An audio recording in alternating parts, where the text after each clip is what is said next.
By fantasyalarm.com on Bettor Sports Network. Golf play action fake, time in the pocket, looks, throws deep downfield, got a man wide open, inside the 5, caught, end zone, touchdown, Detroit Lions!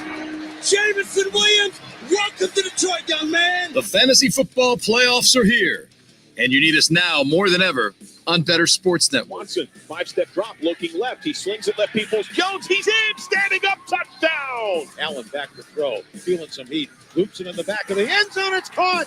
Touchdown. Dawson Knox. Getting you ready for NFL action with information, advice, and entertainment. The Gameday Playbook presented by fantasyalarm.com on Bettor Sports Network. What is going on, everybody? Welcome into the Gameday Playbook here presented by Fantasy Alarm. It is week 15 of the NFL season, Coop, and that means it is playoff time here for fantasy football. Right there, we got the Lions radio from Westwood One on the call. Some highlights from yesterday's games there. A lot to get to today. I know playoff implications are big everywhere in Week 15, Coop. I expect us to have plenty of start sits, but also a whole new group of people maybe playing DFS here because, their regular fantasy football season may have come to an end. It is the season for DFS. I love it, man. It heats up. And the thing is, these sites, they know it too, right? So they come out with all new, games, packages, prizes. It's a lot of fun. And if you enjoyed Saturday NFL football yesterday, you're really going to enjoy it today because we have 6 games at 1 o'clock, not one. Right. 4 games at 4 o'clock, not one. It's football day for real, baby. Let's go. Yeah, and no more bye weeks, Scoop. So that's also a plus, right? We got full slates of games. We got all the teams playing that we like to talk about here. And we're going to be with you guys again all day today at Bettor Sports Network. Stay with us. Not just our show from 9 to 11. You got the Front Yard Fantasy crew from 11 to 1, getting all your latest inactives, taking you up until roster lock. And then you got the Bettor Zone there, 1 to 8 throughout the day, giving you that live action, giving you their live bets, their initial start sits as well for some of the late games there. So no reason to leave the channel. Stay with Bettor Sports Network all day. Keep it on your phone. Download that free Bettor Sports Network app right now. Go to your iTunes, Google Play Store, download it, get the app in one hand, sit on your couch, watch the games, and have a fun Sunday, Coop. Yeah, it's a beautiful thing. I mean, and each show gives you something special. Like from us, you're going to get all your start sits, everything. The next show at 11:30, you get the official inactives. The official word comes out, which is excellent. And then later on, Nando and Ronas just hanging out with your good buddies, watching football all day. Doesn't get much better than that. We got people pouring in the chat already. We got Juggernaut in there. Let's get it done. Playing for keeps. Good morning, playing for keeps. Bettor Al in the chat with the strong arm. Good morning, Al. Big day for Bettor Al. Big day. Live final fantasy football championship over on DraftKings. I think he's out in New Orleans right now. Take home the money there, Al. Good luck today. We obviously be rooting for you here at Fantasy Alarm. You guys go take that thing down today. Let's go. We got Tommy in the chat with a little rhyme today. Today is the day. DFS is my agenda. Let's win this thing with Coop and Impemba. Woo, Tommy boy. Dropping bars in the chat. Let's go. If you want to get in and hang out with the VIPs in the chat, download the Bettor Sports app, Bettor. We always answer every question on the YouTube and in the Bettor Sports app. But the thing is, if you do go out and download the Bettor Sports app, that's how you get in the VIP section. And we kind of let you cut the line a little bit. So, we hit on all these games because we got people that bet. We got people that do DFS. We have people that are still in survivor pools, believe it or not. So we have to hit on every aspect of it, including now that we're getting so close to the real NFL playoffs, NFL implications. Right. So we're going to hit on all that. So we got to answer the YouTube questions, when we have time. And we're going to do them every time. So hang with us. But if you want to skip the line, download the Bettor Sports app, ask your question in there. We'll answer it right away because you're helping us out. We'll help you out. Yeah, no better time to do that. Coop, let's get into some of the early guys that we already know have been ruled out for games today. Just to kind of get that out of the way. Of course, the official inactives will be out again, 11:30 over for the Front Yard Fantasy crew. But Russell Wilson, we know, is already ruled out for Denver. Mike White is out for the Jets here. Kyler Murray, as we know, went on IR last week. Kenny Pickett is out. Cortland Sutton, Kendall Hinton, Devontae Parker all out. Damian Harris out. Damian Pierce placed on season-ending IR. Rex Burkhead season potentially now in Houston for the next few weeks. Corey Davis is out. Brandon Cooks is out. Hayden Hurst, Nico Collins, Chase Claypool all out when it comes to fantasy potential impact plays there. Listen, with those quarterbacks being out across the NFL today, I'm anticipating a ton of wide receiver start sit questions here, with some people maybe feeling a little bit uneasy about their pass catchers not catching balls from Brett Rippey and Colt McCoy and Zach Wilson today.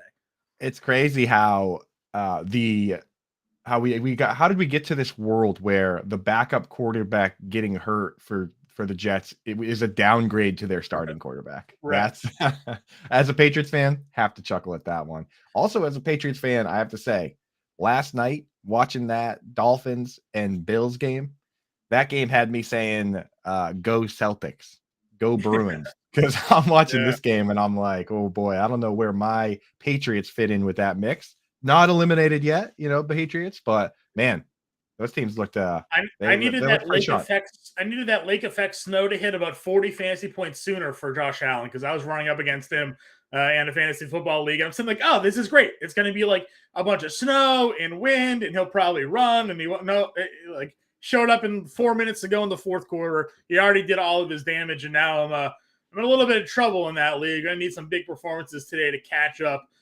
behind everybody. So those are the guys that we already have inactive. We mentioned some of the guys coming back. Zach Wilson's going to start. Colt McCoy, Mitch Trubisky starting for Pittsburgh today. Darren Waller and Hunter Renfrow are both activated and will play today for the Raiders. Oakland, Las Vegas is going to be at full strength here against the Patriots. Josh McDaniels, Bill Belichick. And I was talking about this. I think it was with Howard Bender the other day.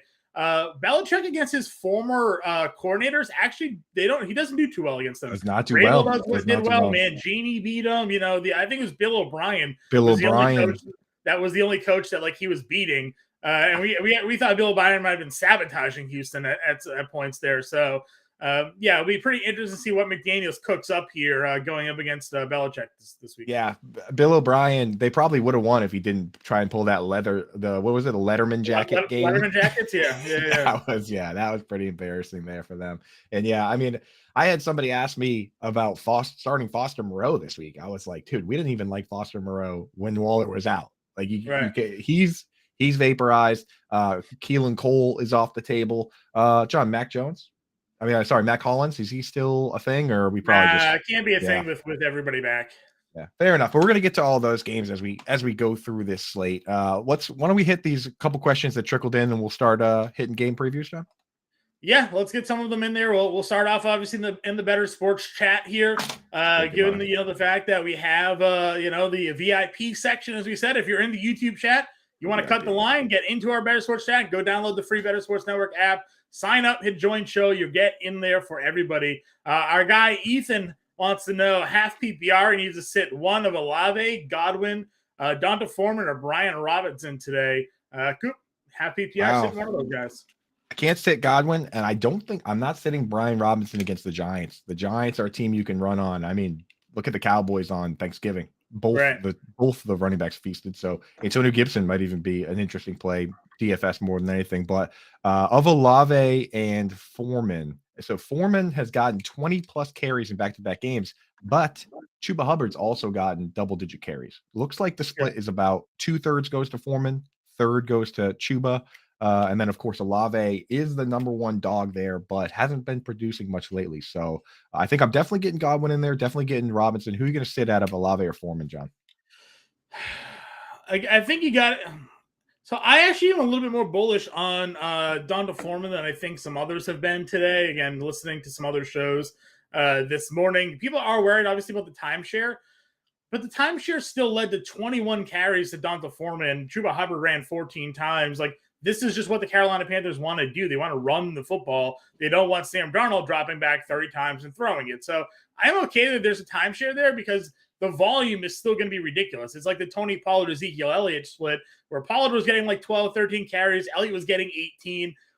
Foreman had red zone opportunities and whatnot. So I do like Donta Foreman, but I can't sit Chris Olave here against the Atlanta Falcons. I just not worried about AJ Terrell. Yeah, no, I'm not really worried about AJ Terrell now. I'm gonna go with Olave here today against Atlanta.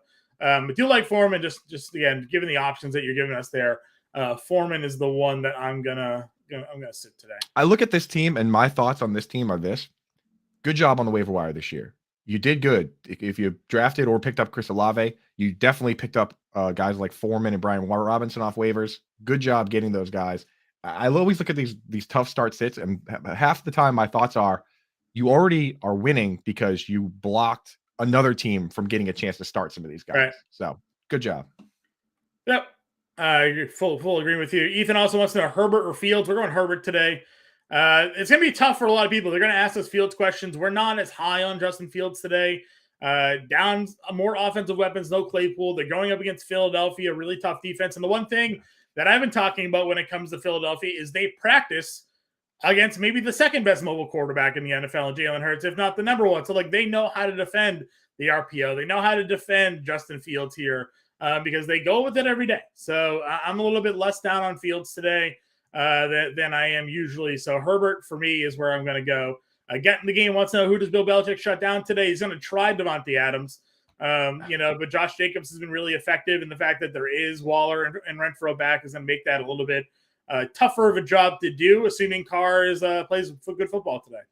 Yeah, the Patriots match up really well versus these teams. If you think back to Thanksgiving versus the Vikings, they tried to take away Justin Jefferson with Jack Jones. They tried to take away TJ Hawkinson with Kyle Duggar. It's probably going to be the same game plan because this team is kind of built the same way, really, where it's like 3 pass catchers and a running back. So should be a pretty good matchup, man. The Patriots need to have this one. I've been looking at for any Pats fans out there, I'm looking at playing with the 538, and basically they need to win this week.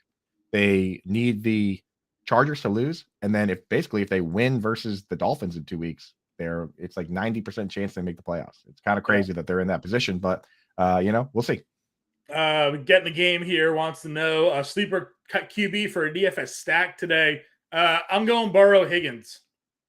That's my contrarian stack for the day. If you go to Fantasyland, you look at our draft percentage forecaster.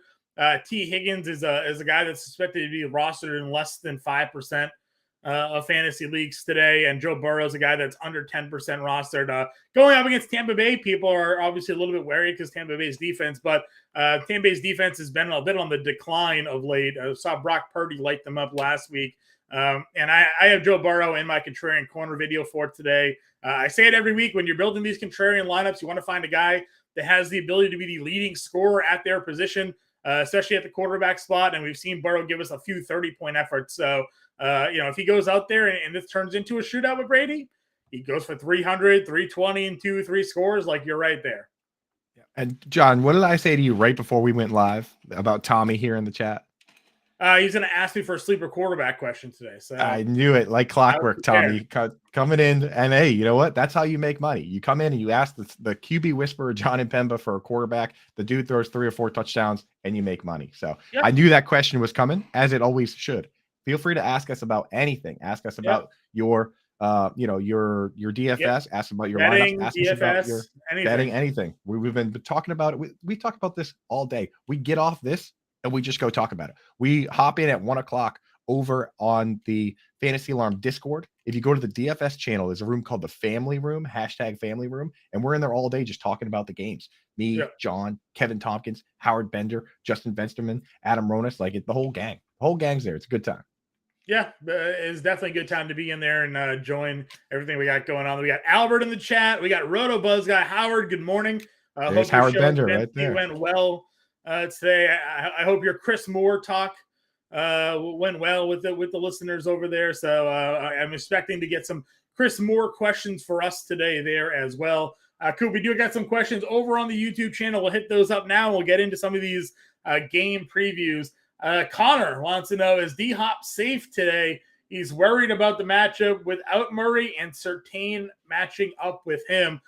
Thoughts on Roy DeAndre Hopkins today?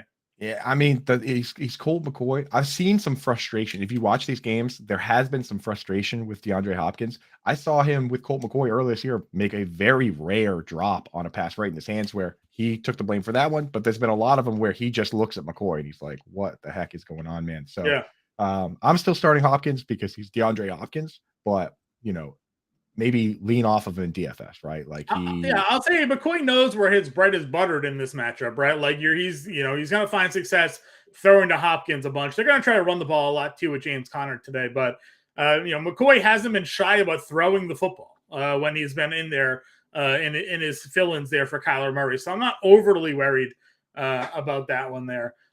Jared McDonald wants to know pick 2: Christian Kirk, DeAndre Hopkins, Chris Olave, Christian Watson. Watson's playing Monday night against the Rams. Thoughts on the pick 2 here for Jared? I mean, I'm still definitely starting DeAndre Hopkins, and I don't know. I kind of want to get Christian Watson in there for the upside, even though people talk about top corners, and Trayvon Diggs is a guy that's a playmaker, but he's not a shutdown shadow corner, so he doesn't worry me the way other guys do. He's a guy that his stats come from interceptions and pick sixes and stuff. Yeah. It doesn't come from just being like a Revis Island guy where you don't even hear his name all day because they won't throw that way. So I don't know. It's between Kirk and Watson for me, John. Yeah, so I'm gonna lean Kirk. Just based off what we saw last week. And again, Howard Bender's been the one kind of talking in my ear a little bit about how bad the Cowboys slot defense has been. That's why Chris Moore lit them up last week. Christian Kirk's playing 51% of his offensive snaps out of the slot this season. So I'm going to lean Kirk. They're home. We know Dallas is prone to giving up big plays. What makes Dallas's defense great is their pass rush, right? If they get to the quarterback, they're very disruptive. They certainly have guys that can make plays on the ball, but if they can't get after the quarterback, we've seen teams have success throwing the football against them. So I'm going to go ahead and go Kirk here. I'm with you. This one I'm wavering a little bit on DeAndre Hopkins because of the other options that he has available to him. Wow, you're gonna sit D-Hop for the rookie breakout stud? Is that what you're thinking here? I'm thinking about it. I mean, again, you have Hopkins against Denver. Olave against Atlanta. Watson against the Rams here. I kind of like Olave. I do. I think I like Olave over DeAndre Hopkins today. That's a spicy meat to ball in fantasy playoffs, my friend. But I mean, the thing is, we've seen it so far this week. I mean, we've seen it with the tight ends where you kind of have to abandon, the start your studs mantra for matchups sometimes. Yeah. So I'm on board with you. I'm with you. We could do that. I like Olave today and Kirk. That's Jared. That's the way I'm going to go. You can follow me on Twitter at Impemba777. If I'm wrong, feel free to give me shit for it. That's where I'm leaning today. Chris wants to know full PPR is up 54 points. That feels like a good spot to be. There you go. He's at 9. He wants to know Hollywood versus Denver or London versus New Orleans. I have I mean, I don't know what to do with Desmond Ridder. He has a ridiculously low passing yardage prop today, which worries me a lot about Drake London. So this is why this is a great job by Chris here and everybody else. Give us as much information as possible. We said the same thing on Thanksgiving. There's been a ton of games already. You can tell us whether you're down big, you need the boom bust play. In this case, he's up big. 54 points from 3 of his players. I mean, like, that's killer. So I would go with the safe play here. I would go with Hollywood just because we know the floor is reasonable and you just need to make sure you're not putting up zeros at this point. So that's where I'm at with that one, John. Yeah, I just don't know where. Like we talk all the time when a new quarterback comes in, it's like, who has he been working with, right? So it's like, has Ridder and London been like, roommates this year because they're both rookies, right? Do they eat dinner? Do they eat breakfast together? Like are they in sync? We saw that with Fields and Mooney last year, right? Like Mooney was staying after practice with them every day and like running thousands of routes. And then when they got into the game action, what happened? Mooney was the number one receiver because they had all of that chemistry together.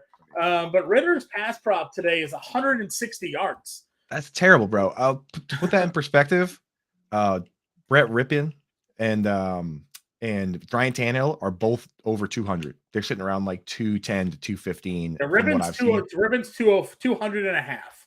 But so I saw 212 for him the other day on FanDuel. Maybe it's different, but Tannehill and Rippon both in that 200 range, and Ritter's 160. So that's brutal, man. It's just it's tough to expect, unless he gets all of the targets, it's very difficult, I think, for him to pay that one off. So we had Dio Ledbetter on the morning show here on the Bettor Network, the Front Yard Fantasy Morning Show, 7 to 10 on weekdays, and he basically said, what John is saying is that when we asked him what to expect, he was like, don't expect much. There's a reason this guy didn't start right away. He's a 3rd round pick. He's still pretty raw. He hasn't played, so it could just be a real ugly one from Desmond. Gonna run some RPOs. You know, he was a mobile quarterback in college. Like I don't know. They haven't. Arthur Smith loves to run the football. I just don't see them letting a rookie quarterback go back there and throw it 50 times. It just doesn't seem like it's going to be a thing there. Jared wants to know, he's a Patriots defense. Should you pick him up or grab a defense from waivers? Well, that all depends on who your defense from waivers are. But the Patriots, despite their matchup today, they just keep producing. They're one of the top 5 team in turnovers, sacks, and defensive touchdowns this year. So, you know, even in tough matchups, Bill Belichick's defense does show up. They've been a really good fantasy defense for sure. They just always find a way to score touchdowns. I don't know what it is. There's a strip sack, a pick six, teams make mistakes. So Jared, let me know what else you have on the waiver wire for your defenses and we can kind of decide. But Patriots are a tough defense to fold on this week.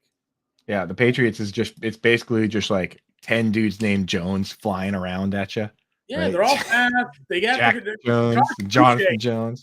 Josh Uche, I think, has like 10 sacks the last 5 weeks. Like the guy has been out of his mind. He's been a menace. He's been a menace. Yeah. Jack Jones and Jonathan Jones have been crushing. And then now Marcus Jones. Earned his way out there playing special teams. He ran the kickback versus the Jets. He scored a offensive touchdown versus the Bills. And then last week, 67 snaps at cornerback. So these guys got Jones coming out of the woodwork. Yeah, for sure. Getting the game wants to know Ingram or Okonkwo today in DFS. Ingram or Okonkwo. In DFS, I have Chig Okonkwo because he's cheaper and the similar upside there. But in a regular redraft, I'm going Evan Ingram. Yeah. But in DFS, Chig is a pretty decent price. Shorts. I agree. Good price today for Chig. I know you're worried about the amount of dropbacks and all that, and I agree. This is definitely shaping up to be a Derrick Henry game. But when they do drop back, his target share was what, like 25%, something like that, right? So still a decent target share. It's reminiscent of the second year for Mark Andrews, where if you go back, he only played like 41% of the plays that year. Right, on the entire year, where Chig is sitting at like 39% on the year this year. He's never played more than 58% of the snaps in a single game, but they are manufacturing plays for him. But my concern was that, last week, uncharacteristically, they dropped back 50 times and Chig ran 25 routes. What happens when they drop back a normal amount for Tannehill, which is like 25, 30? So that's why Chig is basically my number. Once you get through all the upside plays, the guys that play every snap and have high upside, Chig's my top play right there. Right. Sure. So it's like you get through. I just have to start guys like, for instance, Cole Kmet is one that people keep asking me about. Cole Kmet literally played 100% of the snaps the last 2 weeks. Right. And the weeks before that, he was playing 90 or so, running pretty much all the routes. I have to lean into the upside. Right. So that's where I'm at. But Chig is still a great play. There's a lot of, tight end kind of sorted itself out a little bit. There's a lot of plays you can feel okay about. Yep. Howard wants to know Elijah Moore versus Chris Moore today. Again, I'm sure there's a little bit of a joke there, but. Trap question. Don't answer that question. I'm still going Chris Moore because of the snap share. I'm not touching Elijah Moore. I'm going with Elijah. If I'm going with Elijah Moore, I like about Elijah Moore is that first Corey Davis is out. He played a ton of snaps last week with Corey Davis out. And also the Lions are we talk about teams that are bad versus slot. The Lions are the single worst team versus slot this year. So Josh, where does Zach Wilson rank as quarterbacks? Pretty much dead last, if not. No, actually, sorry. Desmond Ritter's starting this week, so 31. That's true. 31. I hope Zach Wilson comes out and plays well for the sake of the guy's career. But again, it'll take a lot to go there. Again, the game wants a value defense and DFS. Looking at the Broncos right now, I think I played the Panthers in my lineups this week. And I see Jared over there gave us a list of defenses: Broncos, Saints, Commanders, Panthers, and Packers. I like the Panthers. They get after the quarterback. Brett Rippion's there. Again, no Sutton. No Packers? No. Wait. Who are the Panthers playing? They're not playing the Broncos. Who are the Panthers playing? The Steelers. Okay. So they have Trubisky there. That's what I'm talking about. They have Trubisky. Yeah.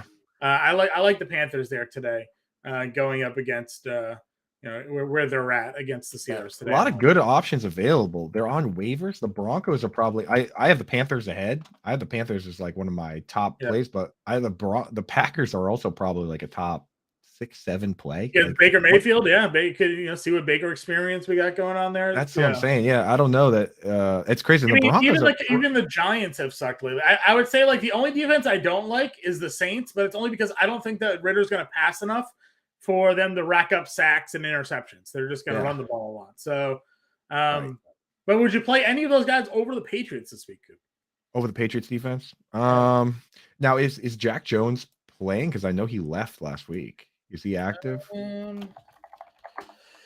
I'll see for you. Yeah, because I think that's going to be pretty important for me. He's been very good. He left last game, didn't come back, so I think he might be. I don't It was have a bone. any updated. They said bone bruise. They said So he's questionable to play. That was the last update. I'd keep an eye on that. No, if no Jack Jones, then there's so many good options there. Like that's crazy. Yeah. Even the Broncos are playing the Cardinals and Colt McCoy. Like there's so many good options that you have available. My issue with that one is I think that they're just going to run with Connor a ton. I don't know. Yeah. I don't know if they're going to get after that enough. So I lean Panthers. I still might play the Patriots though. Last place guy dropping the Broncos defense. There you go, Jared. I think what you need to do is smack those guys around a little bit. I know it's your first year playing, so maybe those guys don't know the etiquette, but last place teams should not be just dropping viable players to waivers for the playoff teams to be picking up. Coop, I saw you tweet about this one earlier. Our guy here, Schwartz Center. What's up, Dan?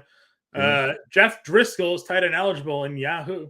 Any interest in playing him, Dulcich, or Conqua?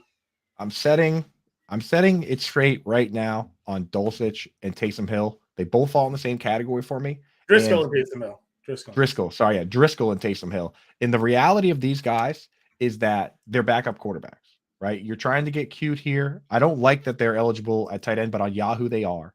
And with these type plays, because you can't compare them to real tight ends, the floor is like 1 point and the ceiling is like 30. Right. It's impossible for me to really truly tell you what to do. That's a decision that you at the end of the day need to make for yourself, whether you are okay with taking that risk and risking your entire season on trying to get super cute here. There is a certain line where I might even consider it myself, but for the most part, in any sort of PPR, I'm going to start real tight ends in my tight end slot and just make sure I don't get a zero. So for me, I'm starting Greg Dulcich. I like his situation a lot. Last time, he's playing a full snap share. He plays wide receiver. Cortland Sutton's out. KJ Hamler's out. Melvin Gordon's gone. Back when the Ripper last started for this team, it was against the Jets. All those guys were playing, and Dulcich still got 9 targets. So I'm pretty confident in Greg Dulcich this week. He gets the number 1 worst defense versus the tight end. Yeah. Just put him in there. And the smart move is to add Driscoll to your team and not play him, but prevent someone else from using him against you. Right, that's what I feel best about. Or you hope they grab the landmine and they step on it. One of the ship. That's true. But I feel most comfortable. I even grabbed him in one of my leagues, and I'm not starting him. I'm starting keeping him away from anybody else. I'm starting Dalton Schultz, but I'm just keeping him away from. That's the most comfortable move I can think of is doing that. Kevin Hawley here wants to know Antonio Gibson, Travis Etienne, or Chris Moore now that he's the main target in Houston. This is a full PPR, and he's in a close matchup here today. You got Etienne at home against Dallas. You got Antonio Gibson here going up against the Giants. And you got Chris Moore as that top receiver in Houston this week going up against Kansas City. Man, so, John, you might feel differently on this, but I still believe in Travis Etienne. I look at the guys that are playing big snap shares, and basically Saquon Barkley leads the league, averaging 79% per game. And then there's a couple guys that are playing like somewhere averaging around 75%. Travis Etienne, since week 7, has been playing over 70% of the snaps in every game. The game before last, he played 88% of the snaps. At running back, to me, that presents such upside that you're not going to find anywhere else, that I still believe in him. I'll go down with the ship. If his foot's hurt, why are they playing him 88% of the snaps, John? Like, I believe in the upside for Etienne. Yeah, I just wish they threw to him more. I don't know. All we heard in the offseason was this guy can line up everywhere. He's going to play wide receiver. He's going to do this. He can do that. And they don't throw to the football. Playing with his college quarterback. Yeah, they just don't throw him the football. So it's weird, very strange to me that they touted his ability to catch the ball, and they just don't use him in that role. I'm going to go Etienne of that group as well over Gibson and Moore this week. So. Yeah. Again, if you listen to Howard Bender, he's talked a lot about this week not being a good matchup for Chris Moore. He thinks it's the honey trap of the week. here after last week's big performance against Dallas. Everybody's going to go right back to Chris Moore this week, but it's a tough spot. Sneed, Jarius Sneed is one of the best slot cover corners in the NFL, and that's where he's going to be running up against today for Kansas City. So I'm going to go ATN. Agree with you there, Coop. Big Mac full PPR's got Drake London, Hollywood, Gallup, or Pickens this week here. I like Pickens of that group. I don't know about you, Coop. What do you think? I mean, I'm definitely not starting Drake London. I can't do it, man. If you want to take a stab in DFS and just the crazy idea that maybe Ritter to Drake London is just like a 15 target, maybe they're just like magically on the same page, but I just cannot trust rookie QB in very first game throwing to rookie QB. So I think I like Pickens there as well. Yeah, again, there wasn't a big target share for Pickens last week, 3 catches, but he had 78 yards. Gallup, I don't know, man. Gallup's another guy that has a low floor, high ceiling. You know, if he gets the targets, if this turns into a shootout, then he certainly can have that upside. I like him more than Hollywood. So Big Mac, it's a little bit of a coin flip for me. Gallup or Pickens. Pickens, I think, is a guy I lean, but game environment may lean Gallup a little bit more. They just like to run the ball so much in Dallas. So right. That also, they signed T.Y. Hilton. They activated James Washington. They have so many pass catches there now, and he's competing with CeeDee Lamb. It just Schultz got 10 targets last week. Yeah. Right? It's like, it could easily, Michael Gallup is really a touchdown or not guy. Like he scored 2 touchdowns the other week on what? 4 targets, was it? Yeah. Like he either scores or he doesn't. And I just rather have a guy like Pickens that's a focal point of his team. Yep, I agree with you. A couple more questions here, Coop, and then we got to hit a quick break, and we'll be right back to everybody else. Howard Bender, Robuzz guy. If Myers sits, who's the Pats wide receiver to own today? If he plays, is it him? So we got either Jacoby Myers is questionable. He got a limited practice in on Friday as he works his way back from concussion protocol. Devontae Parker's already out. Nelson Aguilar last week had 10 targets. Kendrick Bourne played it was almost all the snaps. He played like 80% of the snaps. Yeah. We know he's a big fan. He and Mac Jones are in sync. Also have Hunter Henry as an option, I think, today if Myers is out.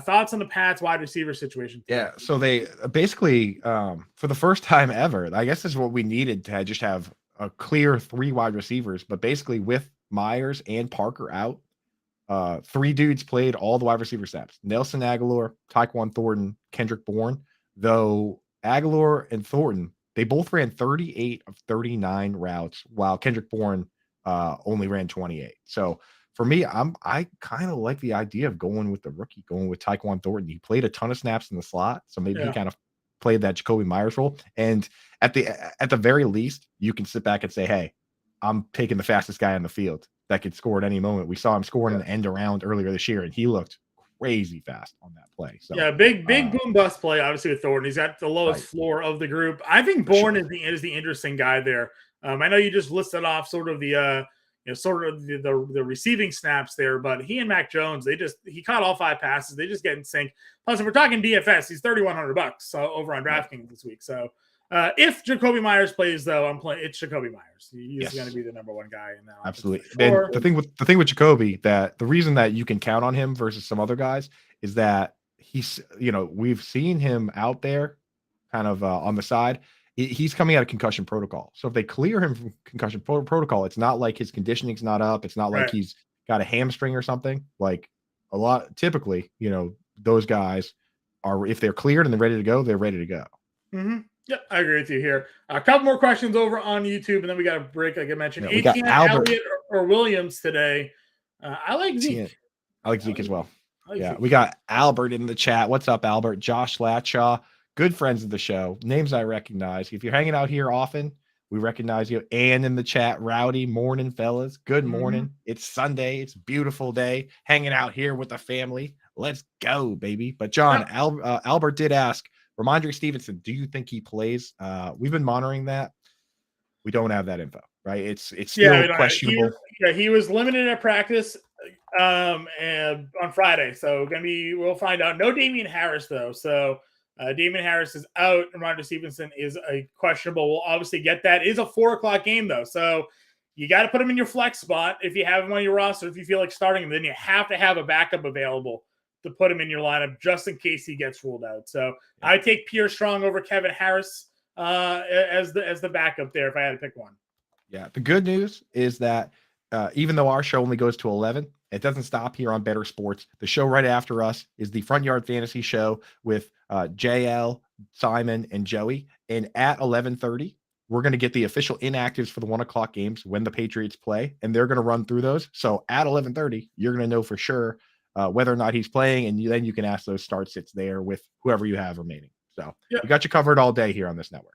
Got it. Coop, one thing we got else going on over here at the network, we have the College Football Bowl game pick'em here. College Football Bowl season is here, and Bettor Sports Network invites you to compete against our hosts and community in a free contest. It's a College Bowl game pick'em powered by FantasyAlarm.com. Hey, that's us, Coop.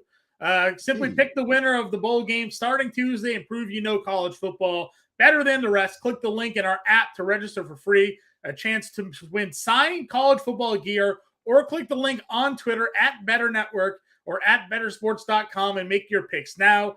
Some pretty good prizes here. First place gets an autographed hand-signed full-size football helmet.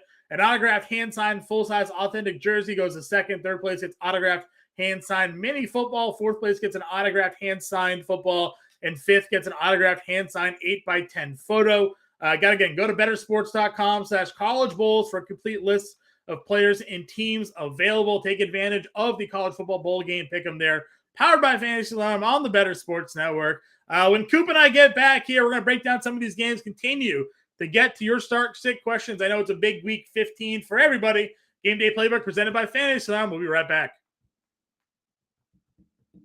This is Jeff Power with Real Time Fantasy Sports, and I'm going to give you my 3 favorite NFL pick'em plays for Week 15 of the fantasy football season. Don't forget to get in one of these great pick'em contests here at Real Time Fantasy Sports. Go to www.rtsports.com/DFS-pick'em and get in a contest today. These pick'em contests are great. And also, right now, we're doing a 100% deposit match up to $100 for new customers if you put in the code BSN. So put in that code BSN at www.rtsports.com/DFS-pick'em and get a 100% deposit match up to $100 for new customers. So here's my 3 favorite pick'em plays for this week. My first one is Bills tight end Dawson Knox and over 26.5 receiving yards. He tied a season high with 7 targets last week. He has 14-plus fantasy points, 2 of 4 games, and he plays the Dolphins this week. They allow the 3rd most fantasy points to tight ends. This is a great matchup for Knox. I think he'll go over 26.5 receiving yards. My next favorite DFS pick'em play is Vikings receiver Adam Thielen and fewer than 52.5 receiving yards. Thielen has been frustrating this year to fantasy owners. His production has been very erratic.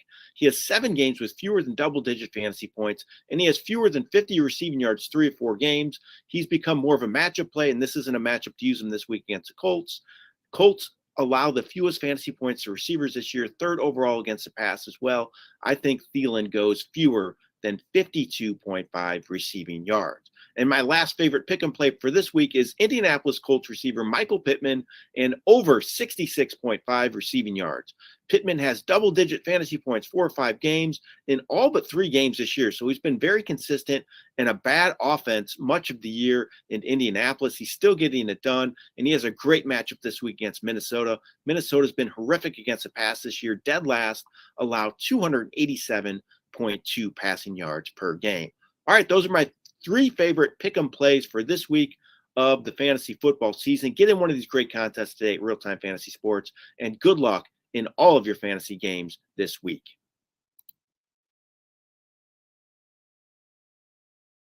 The fantasy football playoffs are here. Call in and talk about your team on Bettor Sports Network. The Game Day Playbook presented by FantasyAlarm.com. We got week 15 here. There's a lot of questions going on. We got a lot of game previews here to get to. We had a quick recap of Saturday's games here. Let me get your take. Notably, we'll talk about Matt Ryan and the Vikings. Matt Ryan has now the owner. It's unfair to put this on the quarterback, but he's now been part of the 2 biggest comebacks in NFL history. The Super Bowl loss to the Patriots when his Falcons were up 28-3. And then yesterday we saw the biggest regular season NFL collapse. The Colts were up 33-0 on the Minnesota Vikings. And Vikings pulled that one out in overtime here, Coop.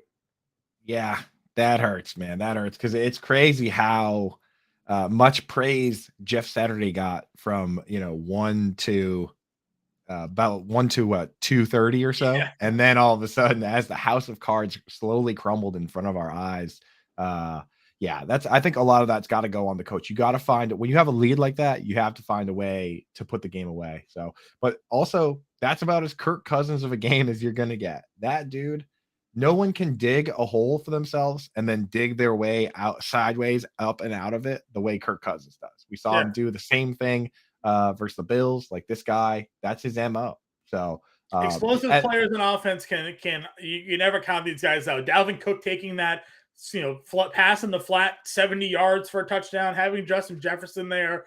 Yeah, big time comebacks there. I thought I was worried about the Colts when at the end of the half they played very conservatively and sort of settled for the field goal. They were in the red zone and they ran 3 straight plays, kicked the field goal, went to halftime. They didn't take any shots in the end zone there, and I felt like that was a questionable spot. So definitely something to talk about there. Again, Ravens Browns. We got Deshaun Watson getting his win there. Justin Tucker. I played the over 1.5 field goals made prop, Coop. He missed 2 field goals in the same game for the first time in 4 years. One was blocked, one was missed. So that was a pretty upsetting turn for me. But another monster game from J.K. Dobbins in that one. Yeah, beast. I just want to say one last thing on the Colts and Vikings. I don't ever want to hear another defensive player complain about running the score up again, ever again. I know we've seen it in the past. The Titans complained about the Patriots scoring 55 on them, whatever it is. Yeah. Team just came back from 33-0. So now the bar has been set again. 33. If you're up by 33, you still need to keep scoring touchdowns, apparently. So you need at least 37 points. That's what you need. I don't ever want to hear it again. I don't ever want to hear it again. Yeah, I agree with you. So, again, Ravens-Browns, it wasn't a great game to watch. Not a lot of great offense there, but J.K. Dobbins was the story, I think, to take away from that. Another big game, double-digit carries, over 100 yards rushing. He's all the way back. Is he still back for your fantasy team, though? Because he didn't help you at all this year. But if you manage to keep him on your IR, you got to feel pretty confident because you probably didn't play him last week. But you most likely played him this week like I did in the Pros with Joe's fantasy playoffs. I'm still in there. It was nice to get over 100 yards out of him. And then Dolphins-Bills, supposed to be a snowstorm. Didn't come till like 4 minutes to go in the fourth quarter. So we got ourselves a shootout. Raheem Mostert ran all over Buffalo in this game here. Josh Allen was an absolute beast. Jalen Waddle, Tyreek Hill both had touchdowns. Any key takeaways in that one, Coop? Yeah, key takeaways kind of from both these games are pay attention to what is going on around these games and what people are saying, right? Like when you talk about that Ravens-Browns game, the over-under was set super low. We knew it was going to be one of those bad, choppy games. I mean, they didn't set it at 16 points, but you knew it was with the range of outcomes. So, at this time of year, you got to look at that. You can't afford to lose because you're just starting guys like Mark Andrews because you feel like you have to. I mean, I started him. I recommended him because he got 7 targets, but I mean, this just wasn't the right kind of game. And then same goes for this night game where leading up to it, you had people in Buffalo tweeting out saying, hey, by the way, the snow is going to stop. The forecast changed. The snow is going to be done. They're going to have time to clear the field. That's what you saw. And talk about perfect conditions for Raheem Mostert. Like he came over from the 49ers where that's kind of what it is at this time of year. It's cold, but you can play in it. And man, he looked phenomenal. So you got to keep an eye on all that stuff as things change, as things develop. You got to be making those moves, dude. This time of year, you have to be on top of your game. And the good news for you is that's why we're here. We're going to tell you everything that we know, everything we're thinking about today's games so that you can make those moves. Yep, cool. We're going to get into the game previews, but as always, we got our friends here in the chat. And good morning, and happy to see you still in your fantasy football playoffs here, week 15. Just got a couple questions for us. Need one in a PPR, Brian Robinson, Rashad White, or Elijah Moore today? That's tough. I do like Brian Robinson a lot, though, against this Giants team. So I think I'm going to go Brian Robinson. Yep, I'm going to go Brian Robinson there as well. Need one in the PPR. She also wants to know Chris Olave, Donta Foreman, Hollywood Brown today.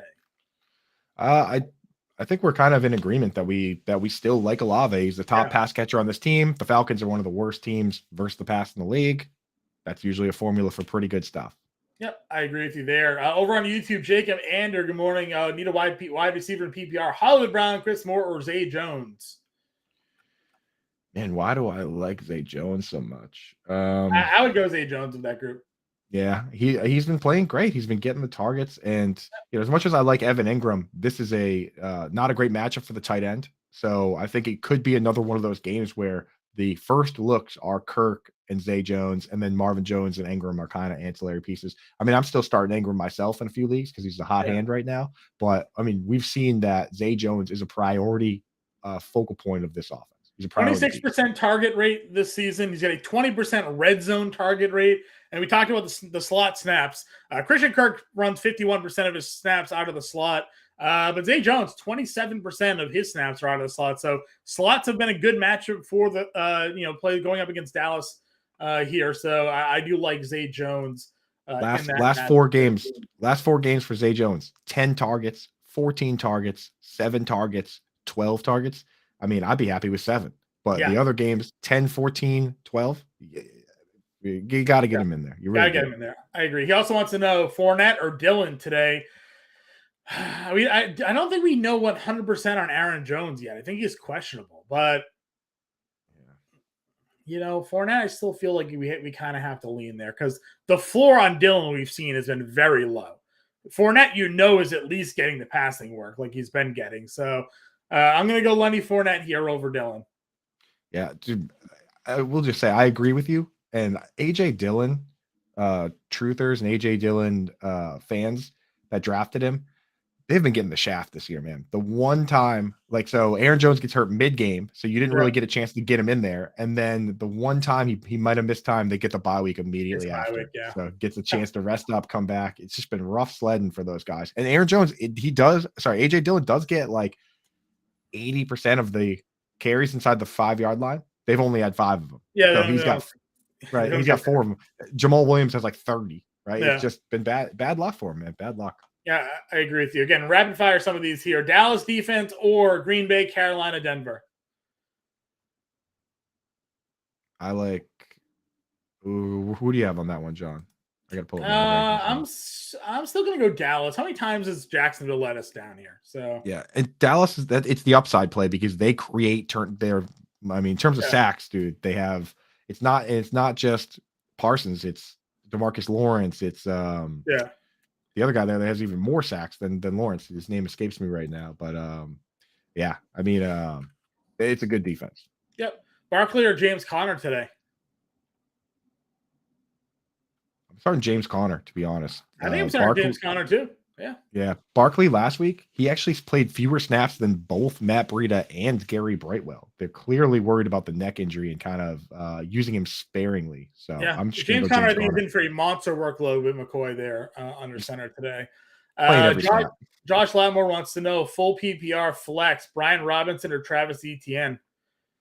Wow. So this is where it boils down to player that plays half the snaps against a good matchup in Brian Robinson, or a guy that plays all the snaps that hasn't been producing, and it's the Cowboys. I mean, the Cowboys, you can run against them to a certain degree, but I don't know, John. Are you going with the upside in ETN or the safe? Yeah, I'm going to go ETN here. That's where I'm going to go. He's playing so many snaps. He's playing legit. If you just look at the last half of the season, he might be number 1 in percentage of snaps per game. He's playing at times 90% and pretty much every game over 70. So ETN for me. Bam Knight or Chris Godwin today? Is that a full PPR, Austin? I would like to know.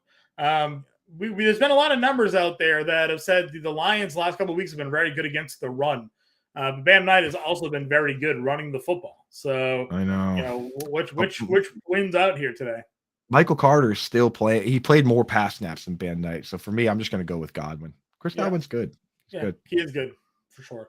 Ramondre Stevenson or Garrett Wilson? We're not going to know on Stevenson.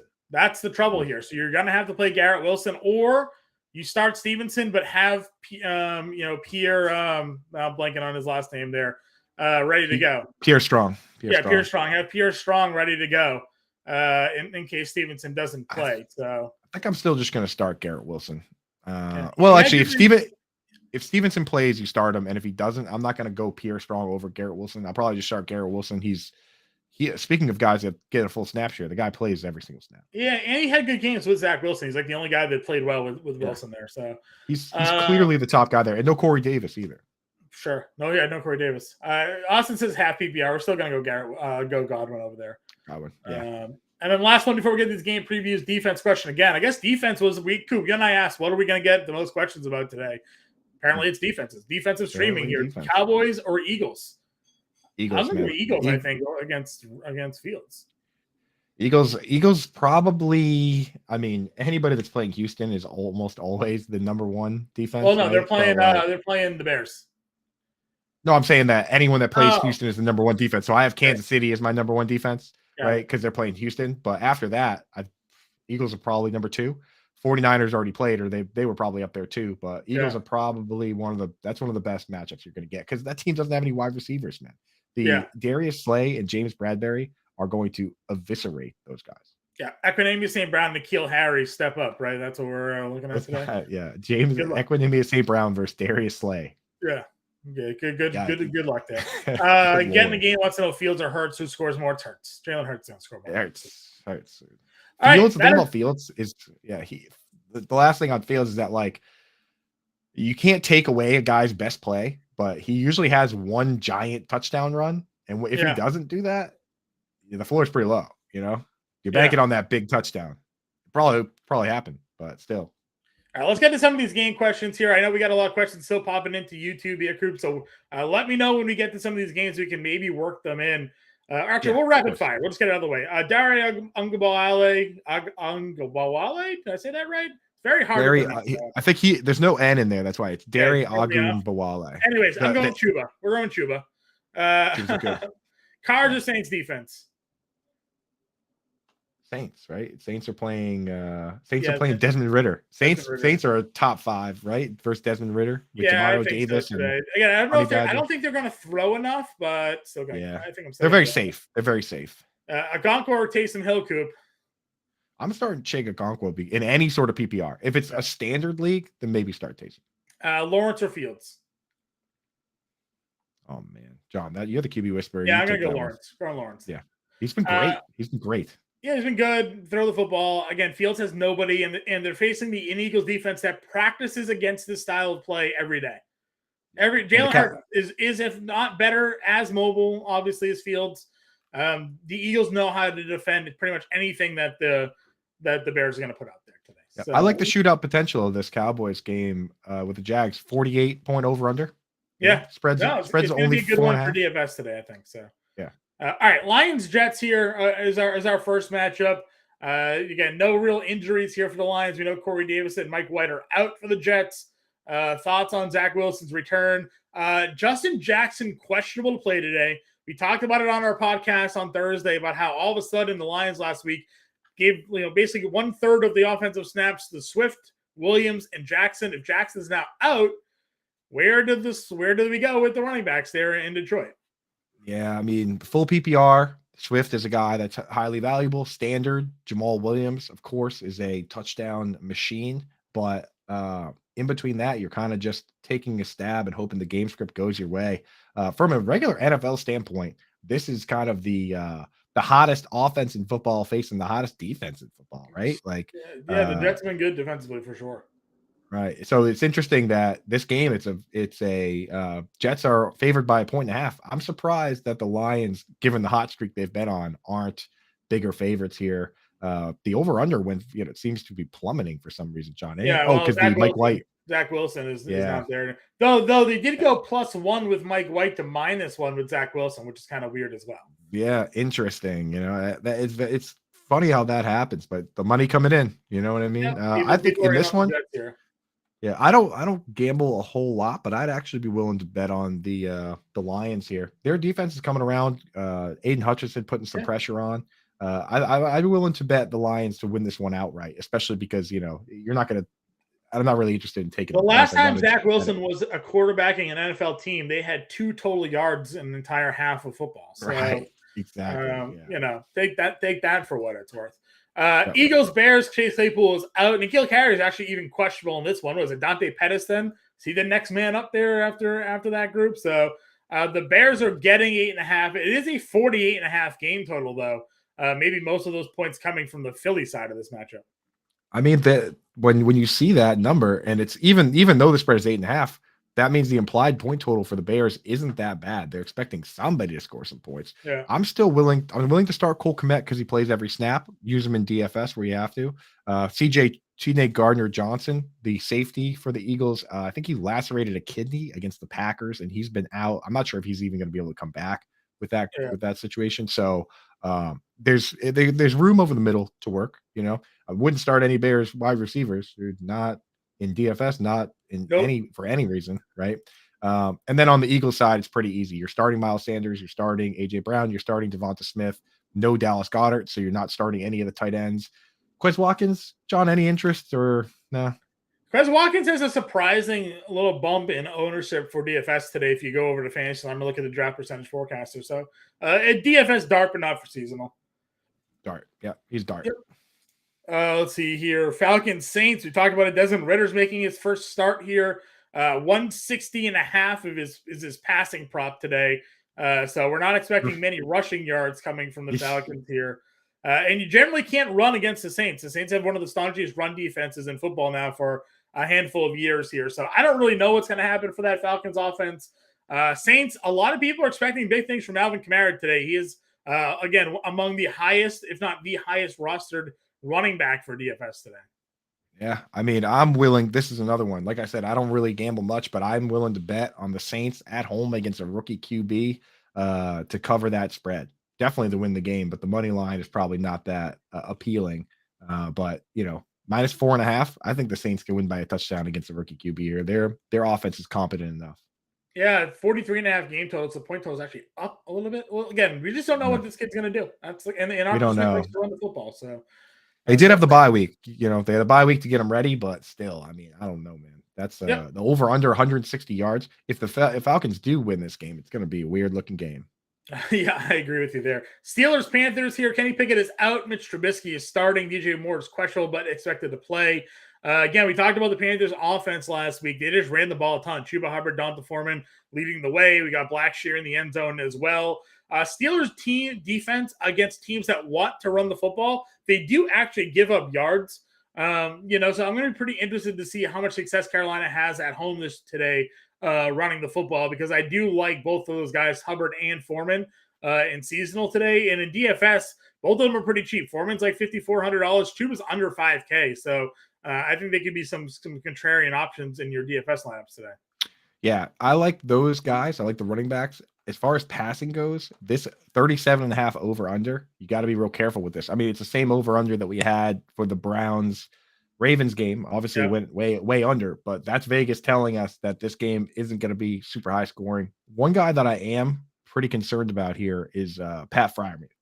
He's had the foot issue, and it's for the last 2 weeks, he's played only 55% of the snaps. He's had 3 catches in the last 3 games, and he's made it work by making big plays or catching touchdowns, but makes me real nervous. This is not a great matchup for the tight end either. So if you have other options, there are definitely guys I would consider over Freiermuth. Like you can never be too careful this time of year, and you're starting a guy that's playing half the snaps and his foot's hurt, and he didn't practice most of the week. Right. Yeah, I know we got a full practice in, and they're not putting him on the injury report, but they're taking it easy on that guy. So just be careful with him.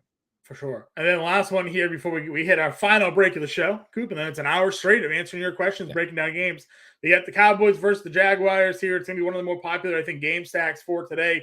Jacksonville's at home getting 4.5. It opened at 6. It's now down to 4.5. So money coming in on Jacksonville in this game. The total also has risen a point, up from 46.5 to 47.5. Maybe people are a little bit worried after what Dallas did last week against Houston, needing that late rally to pull off the upset there. And Jacksonville's offense snapping 2 of the last 3 weeks.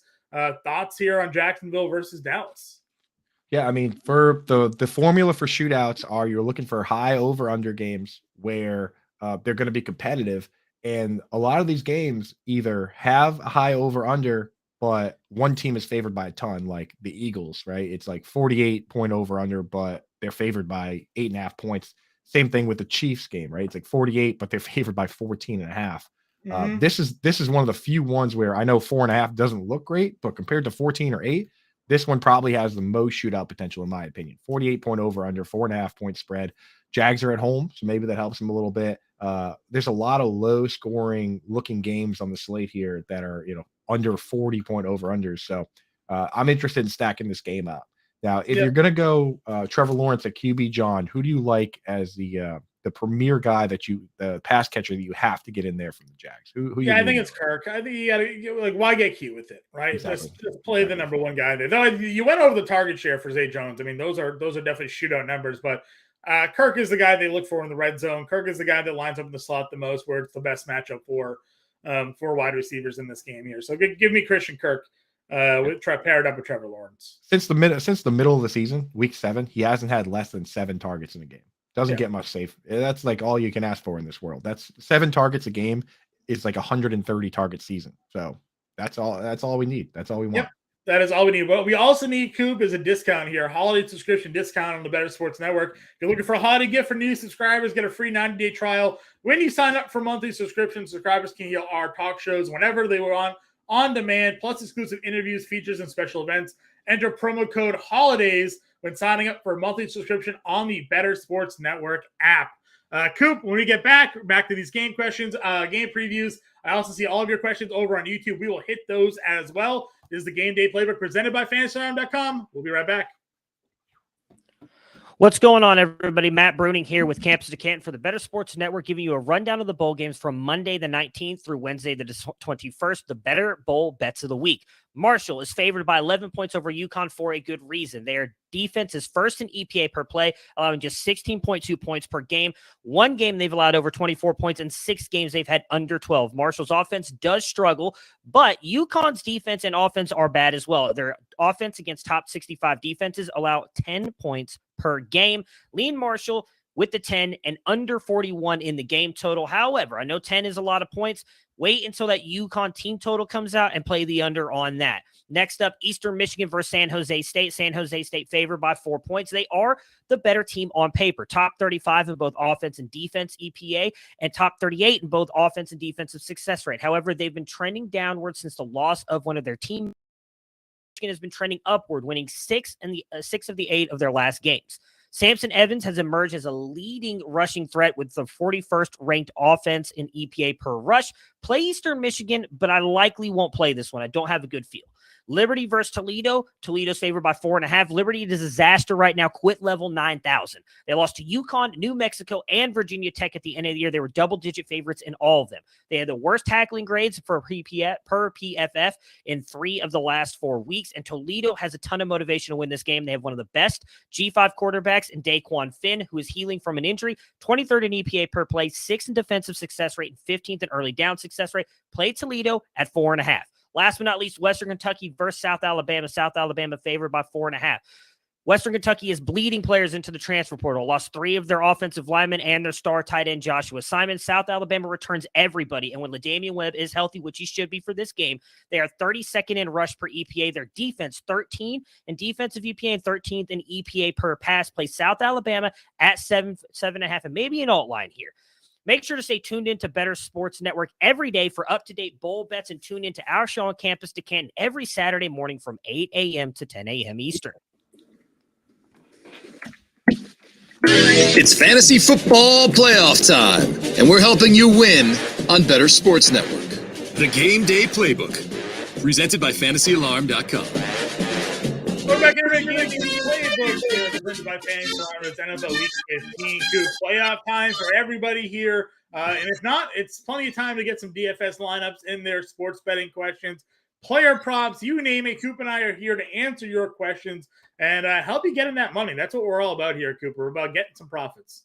Big time, baby. And John and I, we are specialists over at Fantasy Alarm. We take DFS very seriously. So our Fantasy Alarm members know that not only do you get Howard Bender's favorite picks across the board, but we have specific coaches for each position. Like, I focus exclusively on tight end. I'm not only picking you the best plays at tight end, but I'm telling you which platform to work on. I look at all of them, the percentage of your budget on DraftKings, FanDuel, Yahoo, you name it. And we're getting in there. I focus just on that. John focuses just on quarterback. You had a quarterback question earlier. That stuff, I know it's behind the paywall, but if you guys in the chat ask nicely, we can definitely maybe sneak you a couple of those picks from behind the paywall. I Who have knows? no problem answering your questions if you guys got them. It would be We even always better, answer 'em. though, if you downloaded the free Bettor Sports Network app from your iTunes and Google Play Store.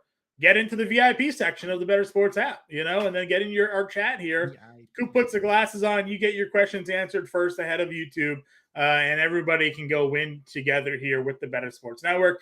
Coop, that was our final break of the show here. An hour straight of action here, leading you into the Front Yard Fantasy Show from 11 to 1, and then you get the Bettor Zone there from 1 to 8. I said before we went on here that we're going to answer the questions over on YouTube next. And, of course, our producer here reminding me that next week, Coop, we're on Saturday morning. We're not on Sunday morning. The Christmas Eve slate, the NFL moving all their games to Saturday, giving us just a couple of days games on Sunday there.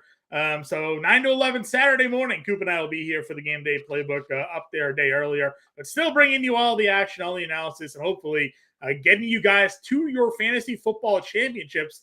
Week 17, hopefully, is the championship week for your league and not week 18. If it is week 18, talk to your commissioner. Tell them they're doing a bad job. Get that changed. Yeah. They need to fix that. So real quick, but we're gonna get back to the game previews. Before we do that, we're gonna answer questions in the YouTube chat quick.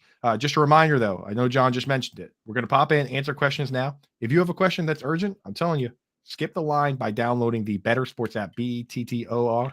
We just give those people special treatment because they're helping us out. We help them out. But yeah, let's jump into some YouTube questions, then we'll get back to these game previews. Yeah, we got. I think we left off at Band Santa here. You want to know Cowboys D versus Jacksonville or Chiefs versus Houston? Chiefs for us. Chiefs always. Anyone that's playing Houston. Yeah, anyone that's playing Houston. Mike Adwell wants to know AJ Brown or Mike Williams today. That is a toughie. I'm going Mike Williams, Coop. Yeah, Mike Williams is in. He's in a smash spot. He's in a great Tennessee's spot. Defense on the road here is where we're going to lean. But great.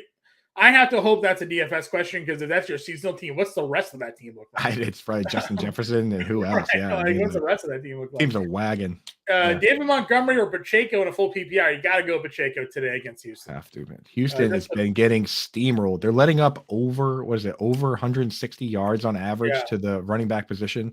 Jerick McKinnon's a good start too. You know what I mean? Like you can't carry that load all by yourself. Pacheco will probably have 100, and McKinnon will probably contribute a good amount and catch some passes too. So I like them both. Standard scoring, Shade 721 here. Christian Watson or T. Higgins today. So getting too cute for you, Coop? Higgins, man, is he banged up? No, he got full practice in on Friday. He's off the injury report. You got to go Higgins. And good job playing into your format because those two guys are definitely better in standard than they are in PPR. Like those are two good standard players. Too often I see people that have they're like, oh, here are my guys in standard. Jacoby Myers, Amon-Ra St. Brown. I'm just like, you got to stop using Amon-Ra St. Brown. He's just a stud now. So yes, well, but still, he needs 20 targets to crack 100 yards. Sure, that's true. But he is a beast. So we're gonna go Higgins here. Waller or Kmet for you today, Coop? Waller coming back from IR. I'm starting Cole Kmet, man. The Eagles are kind of they funnel everything to the middle of the field with their corners.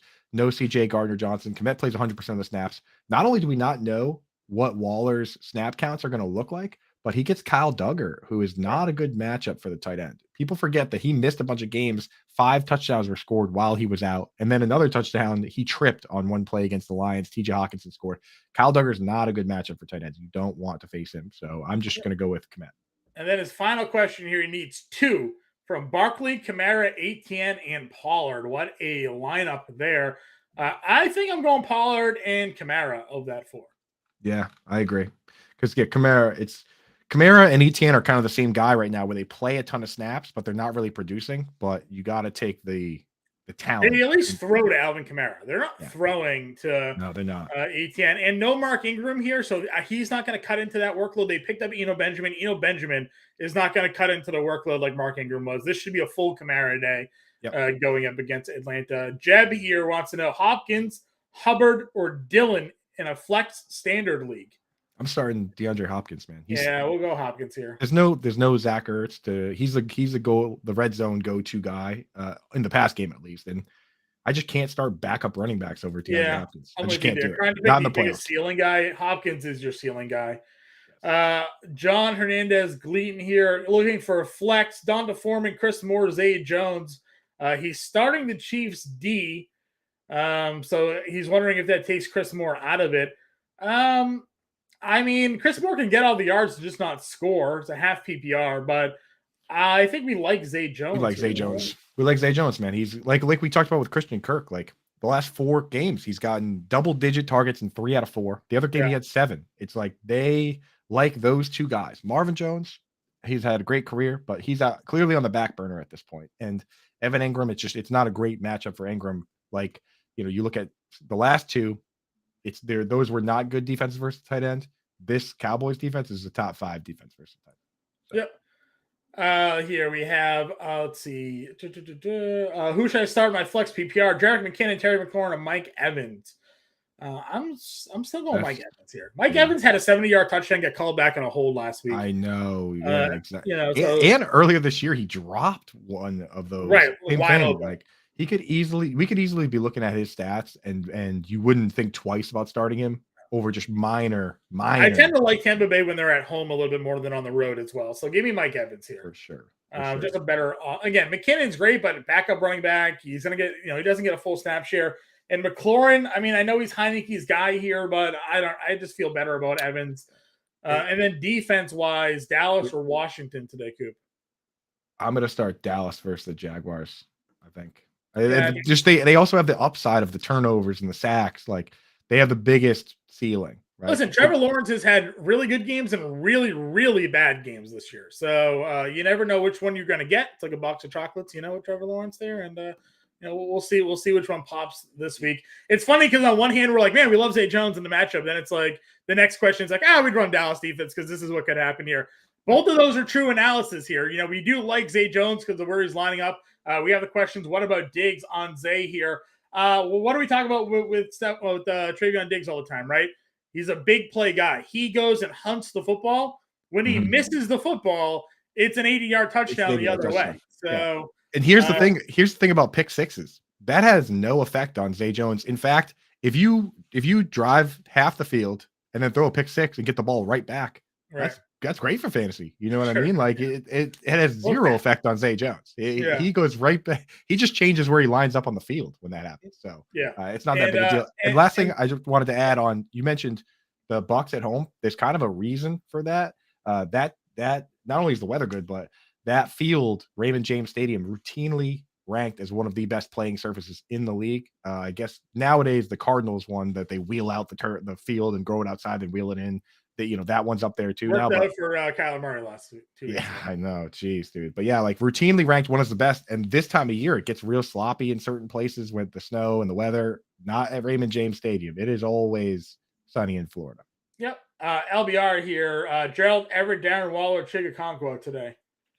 I have Gerald Everett ranked the highest out of those reluctantly. I could be convinced to – I have Chig ranked ahead of Gerald Everett. The reason being with Gerald Everett is that I have him back-to-back, but I have Chig ahead in my rankings. And the reason being is that Gerald Everett, he's only played greater than 70% of the snaps in 2 games, even while healthy. And now they have everyone healthy again. Austin Eckler is the leading pass catcher on that team. So it goes Eckler, Keenan Allen, Mike Williams. Then they still have Josh Palmer. It's really the upside isn't great for him. Chigakonkwo, I know he's playing 50% of the snaps. What happens if they finally just say, hey, this guy's awesome. Let's get him the ball more. No Treylon Burks this week. I'm going Chig there. I'm going Chig in that one. Yeah, I like Chig's upside as well there. And then he has Hollywood Brown, DJ Chark. So I think it's Ian Rappaport is saying Jacoby Myers is expected to play. So Marquise Brown, DJ Chark, Jacoby Myers, Rashard White. Is that a PPR? Is that a half PPR, LBR? Can you throw? We got to know for that one. Clarity there, because that definitely changes the question when it comes to Jacoby Myers. When it comes to that one. But let's say it's a half PPR. We'll give him a half just for the sake of the question here. That's tough because I think straight up, like PPR you picked flex. There we go. PPR. Okay, because you picked 2 players in that one where DJ Chark is clearly better in standard and half PPR leagues than he is in full PPR. He's a big play guy, 90 plus yards, but only on a couple catches. I think in full PPR, it's Jacoby. He's cleared it's concussion protocol, so he's fully cleared. I don't think they're going to ease him in that situation. So I think it is Jacoby. Yeah, the Raiders defense is so bad. It's so bad. Oh yeah, I'm gonna go Jacoby Myers there as well. Let's see, which defense should I start? Packers or Patriots? Cool. A lot of defense questions today. I did not expect all the defense streaming. Ton of defense Packers on Monday Night Football at home against the Rams, or the Patriots on the road against the Raiders. I do like the Packers. I like the Packers. Listen, I hate Baker. I mean, Baker Mayfield is trash. Yeah. I swear to God, he's not a good quarterback. He's not good, dude. He wasn't even a good quarterback for all but 2 drives of last week. And I said it. He threw a pick on that drive that got called back due to a defensive penalty. Yes. It was an awful throw, right? Like, he's very prone to doing that. So he needed a lot of help. I know I've said the Patriots a lot here. I still lean the Patriots a little bit. But listen, if you put the Green Bay because you feel better about it, I'm good with that. I'm not going to sit here and downplay the Green Bay Packers. My one worry is that the Packers are so bad against the run. It's like, what if they just run Cam Akers 25 times? Yeah, that could be. Yeah, that could be. But the thing is, it's like the Raiders do have all the boys back. The boys are back in town with Hunter Renfrow and Darren Waller. Yeah. So it's not quite the offense they've been. Those guys weren't that good this year, though.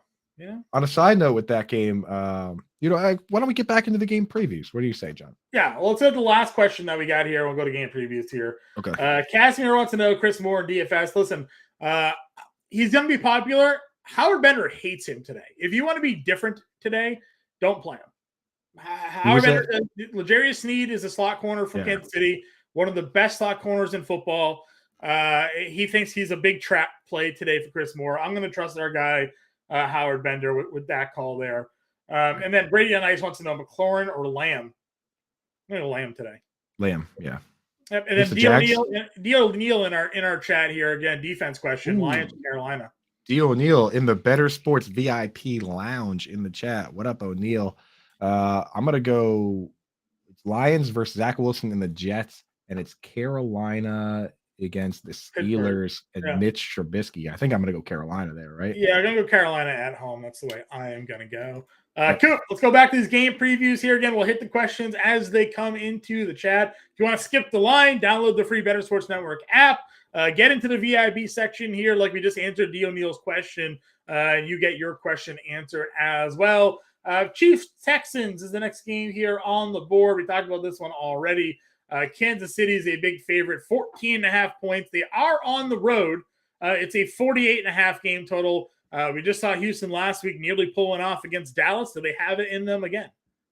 The thing is, I think they just caught him off guard with this game plan. This Driscoll, power football game plan. It's like when the Wildcat first appeared in Miami. I was like, what are we doing here? And the Patriots got torched. And I was like, oh my God, they've changed the game forever. And then very next week, Ronnie Brown's out here running Wildcat offenses, and we're like, I've never seen this in my life. Like, what's going on? Exactly. The very next week, people watched on film and they were like, here's how we stop that. And then it was done. So honestly, I think they pulled the rabbit out of the hat one time, almost pulled it off, but the Chiefs definitely watched that old game. They kind of know what the deal is now. I don't think it's going to be nearly as effective. I really don't like starting Jeff Driscoll at tight end, even if I can. It just would feel like such a stupid way to lose your fantasy playoffs, starting a backup QB and then having him just end up being the backup QB, So from a DFS perspective, I talked about this with you on our Quick Out podcast here, but I want to get it out there for this stream as well. Everybody's in on the Pacheco today. I am in full agreement. Pacheco's in a great spot here. But you also have to realistically look at what Kansas City's offense is, and it is not an offense built to run the ball 25 times. They are going to throw the football at Patrick Mahomes. So a lot of people are looking at the Houston Texans in their past defense numbers, and they're great. They don't allow a lot of yards. They don't allow a lot of touchdowns. And that's because they're facing teams that go into the game plan to run the football. I don't see Kansas City with Patrick Mahomes and Travis Kelce and Juju Smith-Schuster, and I think like Mecole Hardman might play today, or Kadarius Toney. Kadarius Toney is expected to be at that offense is not going to go in there and run the ball 25 times. It's just not what they're meant to do. They may get there at the second half of this game, but that's only after Patrick Mahomes goes and throws for 250 and 3 touchdowns. So in DFS, I think Patrick Mahomes could be different today because people are just looking at Justin Herbert. They're locking him in the lineups. Mahomes is going to be a guy that gets his, and then they'll run the football with Pacheco and McKinnon. Bingo. Bingo. Then that's the thing. The other part of it is they watched what happened with the Cowboys last week, right? You can't take you have to take every team seriously in this league. Nick Sirianni said it this week when they talked about the Bears. He was like, this is the NFL. There's no trap games. There's no easy wins. He goes, these are professional football teams. Yeah. Every single game is a professional NFL football game that they take seriously. So I would not be surprised to see the Chiefs come out and play Chiefs football, which is just gunslinging, just crush this team. Not to mention, in the red zone, they use that shovel pass as the extension of the red zone run game. So Patrick Mahomes has thrown some of the easiest touchdown passes I've ever seen. And in DFS, we'll take that. Coop, is this the week that Noah Gray finally gets that touchdown you've been talking about for Last week, three targets, 3 catches, 45 yards. I mean, at his price point, one of these days, the guy's had at least 1 reception in 9 straight games. The Noah Gray game is coming, and I'm going to win $18.50 on whatever lineup I have him in that week. I'll tell you that, John. Yeah, exactly. Next game here on our board, Cardinals versus Broncos. Again, looking at a matchup here, 2 backup quarterbacks in Brett Ripien and Colt McCoy. Running back situations, Mike Boone is out, so we got Marlon Mack, who scored on a 60-yard catch last week, but Latavius Murray is going to be leading the way. James Conner going to be leading the way there for Arizona. Thoughts here in this matchup? I think what we got for total, we have Denver. It is a 36.5 game total. Coop, gross. Denver is giving 2.5 points. Yeah, you're starting these guys reluctantly because 36.5 is disgusting. As you said, gross. That is right down with the lowest we've seen all season. 36.5. To put it in perspective, guys, 36.5 is the same over under that the game had when it a couple years ago when the Broncos quarterback was Kendall Hinton and the Saints quarterback was Taysom Hill. That had the same over under of this game. So just that's where your expectations need to be. I'm starting James Conner for sure. And then Latavius Murray, DeAndre Hopkins, Jerry Jeudy, I'm starting them where I need to. I do like Greg Dulcich a lot, both in DFS and redraft. And on FanDuel specifically, I'm willing to sneak Trey McBride in the lineup because FanDuel, for some reason, they price their tight ends so high it's like every time I go and look at it, it's like Yahoo and DraftKings will have a guy at like 5% of your budget. It'll be 8% on FanDuel. Trey McBride is the one dude this week that is kind of a discount. So on that one format, maybe you sneak him in, but outside of that, don't go there. Yeah, you got 6 targets from Colt McCoy last week. Yeah, no, it's a big target share. We talk about backup quarterbacks when it comes to their tight ends, right? They just kind of throw. They just trust those guys. They throw to them. Right. So I'm in agreement with you. I can't believe Trey McBride is still like he got crushed last week on that hit. I can't believe he held on to the ball and didn't. Well, he got hit by the guy that was 180 pounds. Exactly. You know, that was the benefit true. that he had there. If it was anybody, just as big. Yeah, if it was anybody else, they probably would have had a little bit more of a tougher time holding on to that football. Yeah. But still, I mean, hey, that was a collision and a half. Yeah, both of them were probably wishing that one didn't go down, but that's football. Yep, I'm agreeing with you there. I just want to jump to these questions real quick. Jay Phil's been waiting nicely. Wants to know, should he sit Ramondre Stevenson today? The same report with Jacoby Myers says that Stevenson is expected to play, but will have to go through pregame warmups to figure out how that ankle holds up. If you don't have an option behind Ramondre Stevenson, if you didn't pick up Pierre Strong, or you don't have a guy on your bench that you can slot instead of Ramondre Stevenson, then you can't play him. You can't risk taking a 0 in week 15. You're in your playoffs. You have to have a guy that can slot in there. So it all depends, Jay Phil, on who you got to play instead of Ramondre Stevenson there. And then his next question is Burrow or Fields. I'm going Joe Burrow today. Joe Burrow. Yeah, Joe Burrow's a good spot. Yeah, with Stevenson, that you hate to hear that because that means they're going to at 11:30 when the official inactives come out, he's going to be active, but then they might pull a T. Higgins on you and just right before the game say, oh yeah, by the way, he's not going to play. So you have to have your finger on the trigger with another player ready to slot in there. That said, I mean, we've seen this before where we said to Josh Jacobs, you bailed me out on this one, John, because I was like, maybe we sit Josh Jacobs because he's banged up. And then he has a monster game. So we know Stevenson is capable of big things if he's ready to play. But just make sure you're ready to switch somebody in there right at 12:45. You got to be. My biggest taking worry call. with Stevenson is that ankle, and he tried to come back last week, played like 2 snaps. He just comes back in the game after hurting his ankle. They went to him 2 straight plays, a carry and a throw, and then he comes out for the rest of the game. It's like they gave him no opportunity to sort of relax. Didn't practice all week, got a limited practice there and on Friday. So definitely, a little bit cautious here and better. Was it Jalen? Is that what we're going with there in chat here? Good morning to you guys as well. ATN or Stevenson? Again, ATN, you're gonna have to make that decision beforehand, right? Because ATN's a 1:00 game. So if you don't have anybody behind Ramondre Stevenson, you got to play Travis Etienne. You can't be taking zeros here this week. Yeah, I mean, I'm starting Etienne. He plays 75, 80% of snaps. He played 88% of the snaps the other day. So get him in there, dude. And good morning, brother. What's happening, my dude? Listen, Stevenson, if Stevenson gets ruled in before 1:00, if it comes out like going to play, it looks good for whatever reason, he has the higher ceiling in this matchup. He's among the league leaders in catches for a running back. He gets all the workload, no Damian Harris. But you just don't know. You just can't take that risk if he's not officially ruled in there. So again, going with ATN, I agree with you in that one there. Speaking of that game here, we have Patriots Raiders here. Devontae Parker is out. Damian Harris is out. We're looking on the status for Jacoby Myers. Reports are he's expected to play. Ramondre Stevenson, again, expected to play, but going to have to go through a pregame warm-up to figure that one out there.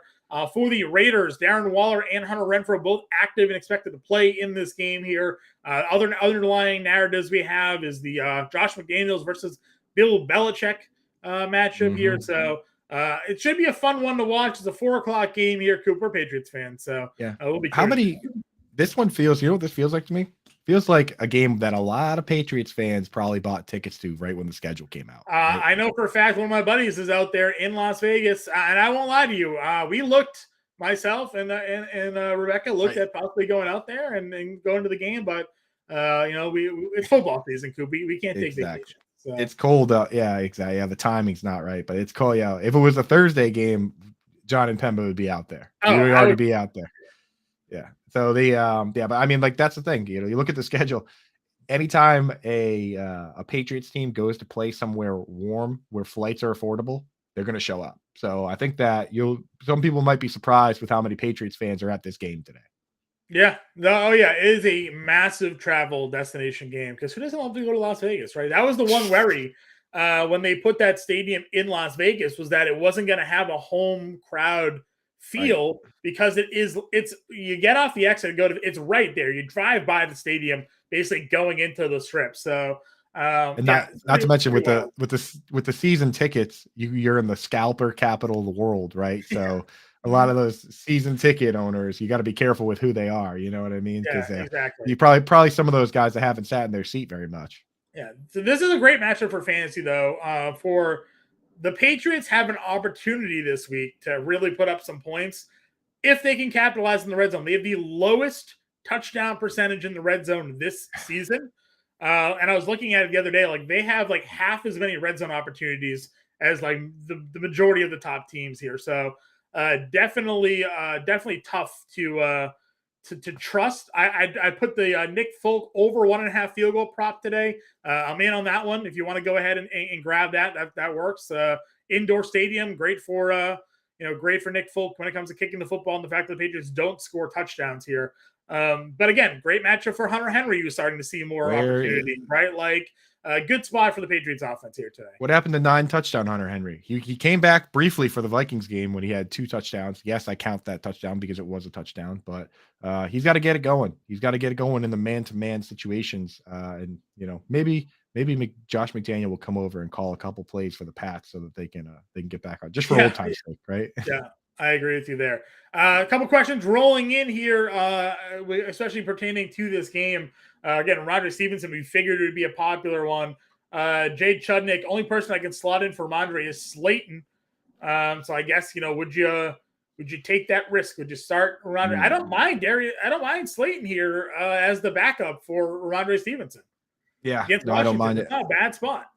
Yeah, and the good news about that is you don't have to make that decision at 1:00. Slayton does play in the night game tonight. so you can wait until the Patriots game. It's at 4:05. So, they'll test him out in the field and you can make that call at that point. But if they're saying he's looking good and a full go, then start Ramondre. If you're worried at all, I don't mind Slayton at all there. So you should be all right.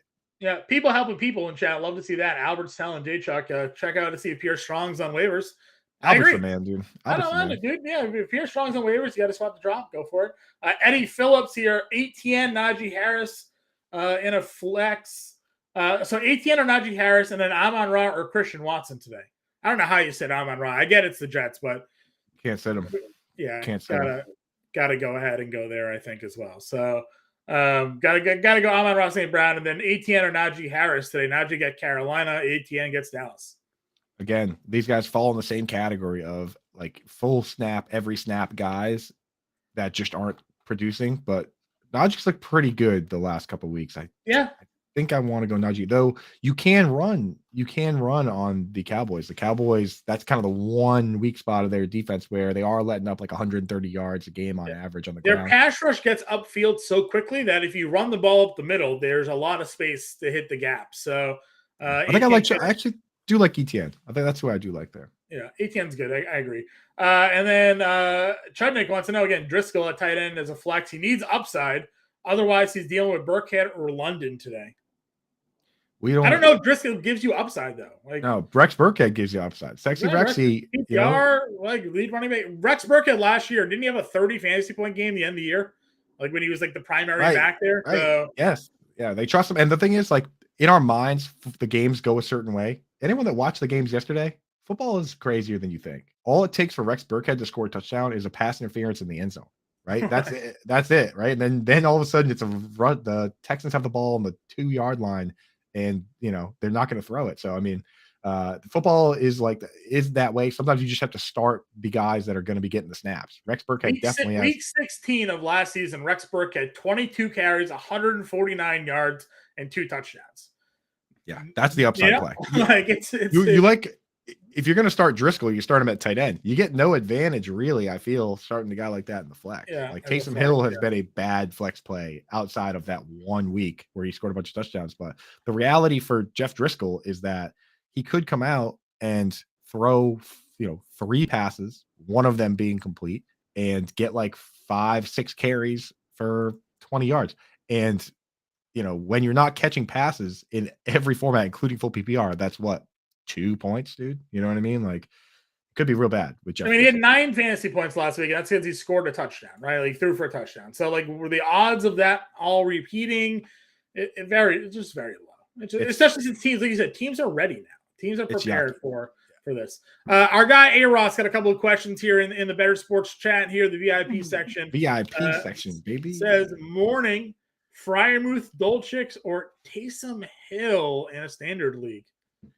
I'm starting Greg Dulcich, man. I don't trust Freiermuth because he last 2 games only played 50% of the snaps, hardly practiced for most of the week, was a DNP, did not participate on Thursday, and he's clearly got a foot injury. Taysom Hill stinks, so not starting him. That's it. Greg Dulcich, we like him with you check my timeline. Last time the Ripper was quarterback over there when Russ was hurt early in the season, 9 targets for Dulcich. That was with Cortland Sutton and Jerry Jeudy healthy. And the Cardinals are the worst team in the league versus the tight end. I mean, the narrative is all there for Dulcich. Yep. He's also got a standard league. He needs 2 of DeAndre Hopkins, Devonta Smith, Brian Robinson. He's standard. He also starting Hurts and Brown if that impacts the Smith call. I always treat it independent because, I mean, dude, with Dallas Goedert out, starting AJ Brown and Devonta Smith has been great. I think Ross actually asked the same question last week. He said, start those 2 guys. It worked out really well for you. And I'm definitely starting Brian Robinson standard is the best format for that player. And he gets the Giants defense, which is a good place to run. So I think I'm once again benching DeAndre Hopkins, I guess. Yeah, I'm with you there. Again, the Bears defense is not very good. So I'm with you there. I'm going to start both of those guys. I guess I have Strong and Burkhead to choose from as well in the above question. Nah, stick with the guys that we talked about there. So stacking is historically, like we talk about stacking in best ball, but Josh Larkey did a study on it in redraft, and it is once again a redraft strategy that works. Like if Jalen Hurts has a bad day, then you're already in big trouble. So you might as well just hope that the Eagles crush the Bears like they're supposed to, and you just win, like just because you had the Eagles offense, which is a great thing to have, right? Yeah, for sure. I got a question again. Wants to know better. Jalen in here wants to know about our Juwan Johnson, if there's any updates on him. I still see him listed as questionable. But again, this is a 1:00 game. So Front Yard Fantasy will have the full inactives there. So if Juwan Johnson's active, Coop, would you play him against Atlanta today? It's a great matchup, man. It's a great spot for him. I think I would. Depending who you, obviously depending who you have, but Atlanta is one of the bottom 5 teams versus the tight end. They don't, the thing is, it's not really so much about the team, it's about the personnel, right? So we look at it, we say, we don't want to start guys versus the Saints because they have over the middle tons of killers. Demario Davis, they got the Honey Badger, they got Marcus May, right? You look at the Patriots and they got, the Joneses and they have Kyle Duggar. You look at the Packers, and when Devondre Campbell plays, he's good. This Falcons team has nobody. They basically have AJ Terrell on the outside, and then nobody else that is good at stopping pretty much anything. So they don't really have the personnel to stop Juwan Johnson, whether he lines up in line or in the slot. So I do like him if he's going to go. But again, stay tuned. Right after our show, the FYF show on Bettor Sports with JL, Simon, Joey. Those guys always have a lot of fun joking around. But at 11:30, the inactives come out, the official inactives, and they'll tell you for sure whether the guy's playing or not. Yeah, he says if he doesn't play, he has to play Jordan Akins. Alan, if there's anybody in your waiver wire, let us know. Maybe we can help you out there. There's Austin Hooper floating around there or something. Like I'd probably take some shots over Jordan Akins when it comes to that. Screenshot if you can. So on Twitter at Coop A Fiasco is my Twitter handle. COOPAFISCO. If you can screenshot your waivers, I'll take a peek. But I don't mind Jordan Akins, but maybe there's something else out there. So yeah, if anyone else out there, feel free. Screenshot your waivers, dude. It's too important a time of year to leave anything to chance. Send me your lineup. Send me whatever, dude. We're trying to help you guys out.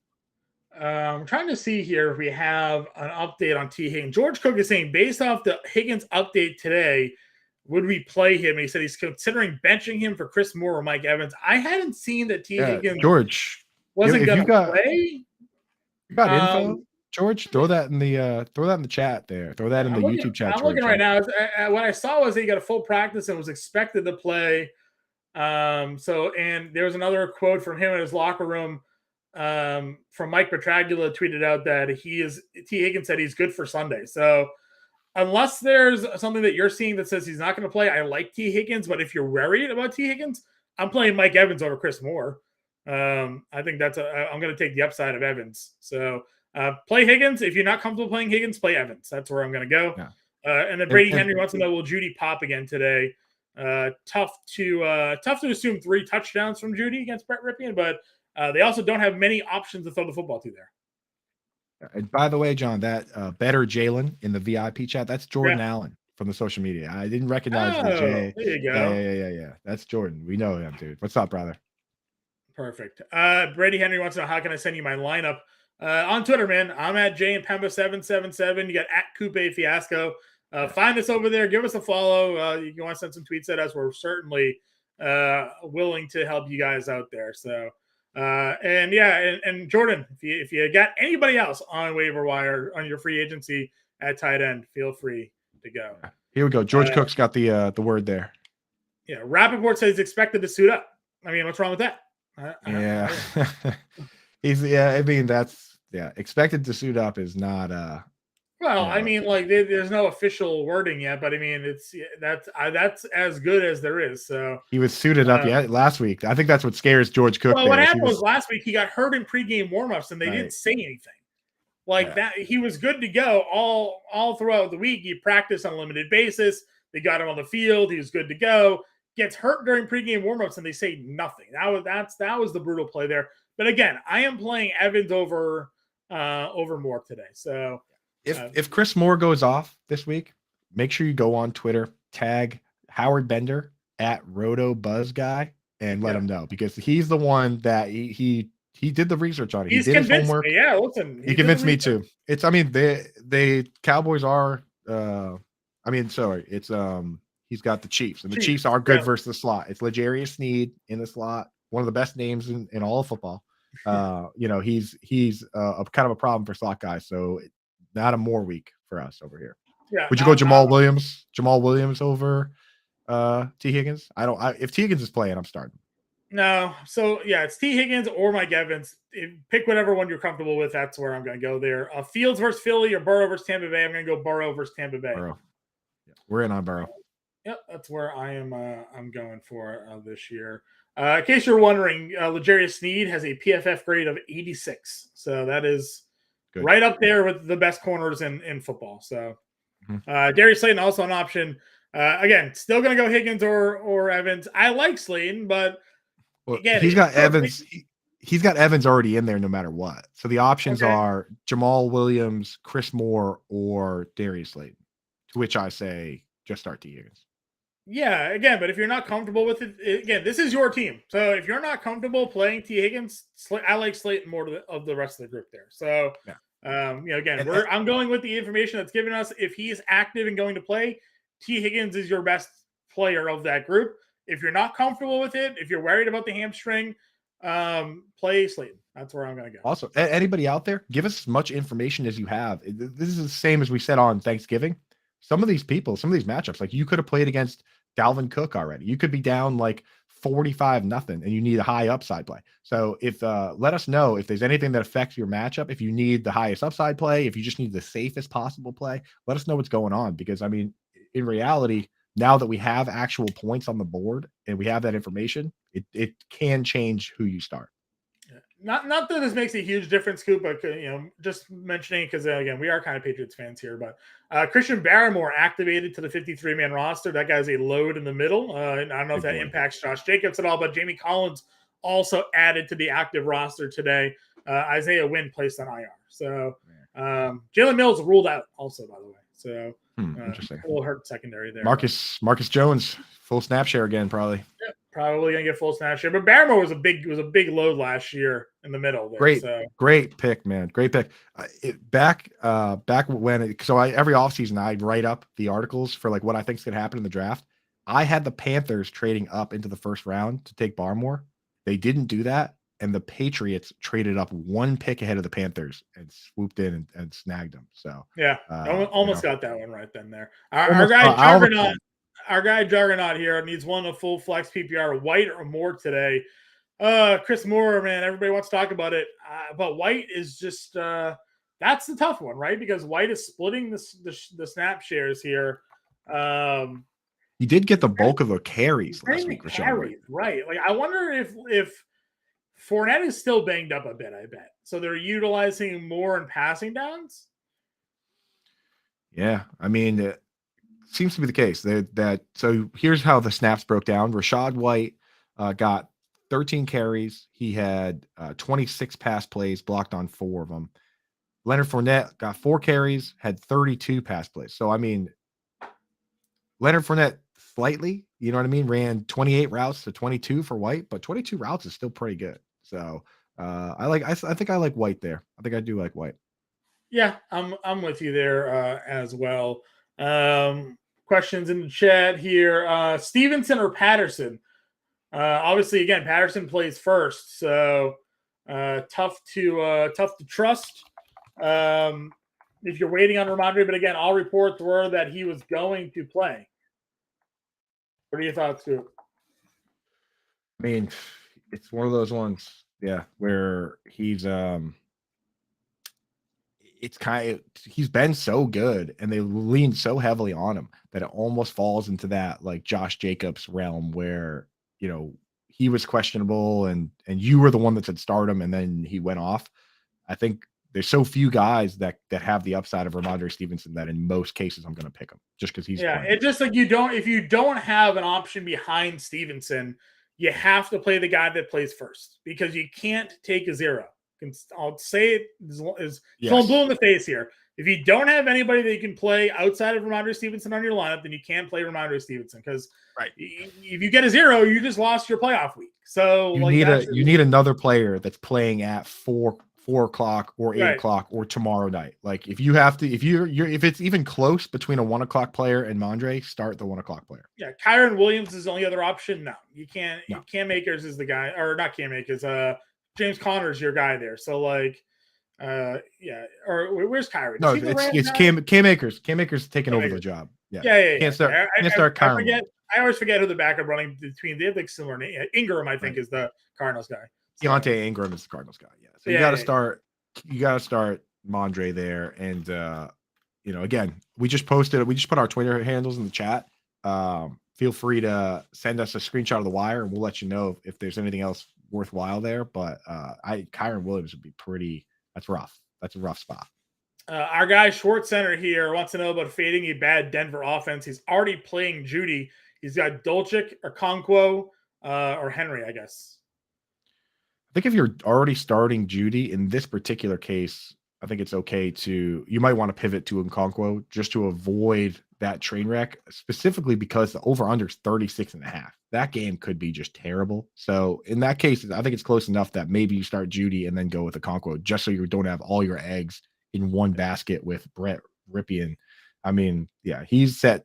The over-under for him is right around 200 yards, which is not good. Yeah, he's starting Derrick Henry. I don't think Derrick Henry is going to have any impact on Nkonkwo. Like, no. I mean, like maybe he takes away the red zone touchdown. Like Congo got the red zone touchdown last week. I mean, again, Henry is just a usage monster. So I don't know. Here's the reality is that Tannehill doesn't have to have a monster game for both Okonkwo and Henry to do well, but for both Judy and Dulcich to do well, you do need the quarterback to play well. And right. That's too strong of a bet to bet on him to play well. I agree with you because they both need to score touchdowns really to get that going there. So I like Dulcich independently. Like if you had asked me that question without Judy involved, I would have said Dulcich. But now you're putting too many eggs in the wrong basket. Earlier, the guy with Jalen Hurts and AJ Brown and Devonta Smith, I'll put all my eggs in that basket. That's a great basket, right? This basket it's got a lot of egg-sized holes in it. Let's just say. Yep. I agree with you there. Albert wants to know Christian Kirk or Jerry Judy for a full PPR. I like Kirk today. Christian Kirk or Jerry. Oh yeah, I like Kirk. Absolutely. We love Kirk this week. Yep. That's where I am at there. Guys, see you guys sending us over on Twitter. We'll hit those after the show. We'll be sure to reply and get all those done for you all. We're done in about 15 minutes, but yeah, send your matchups. Send screenshots. We're here to help.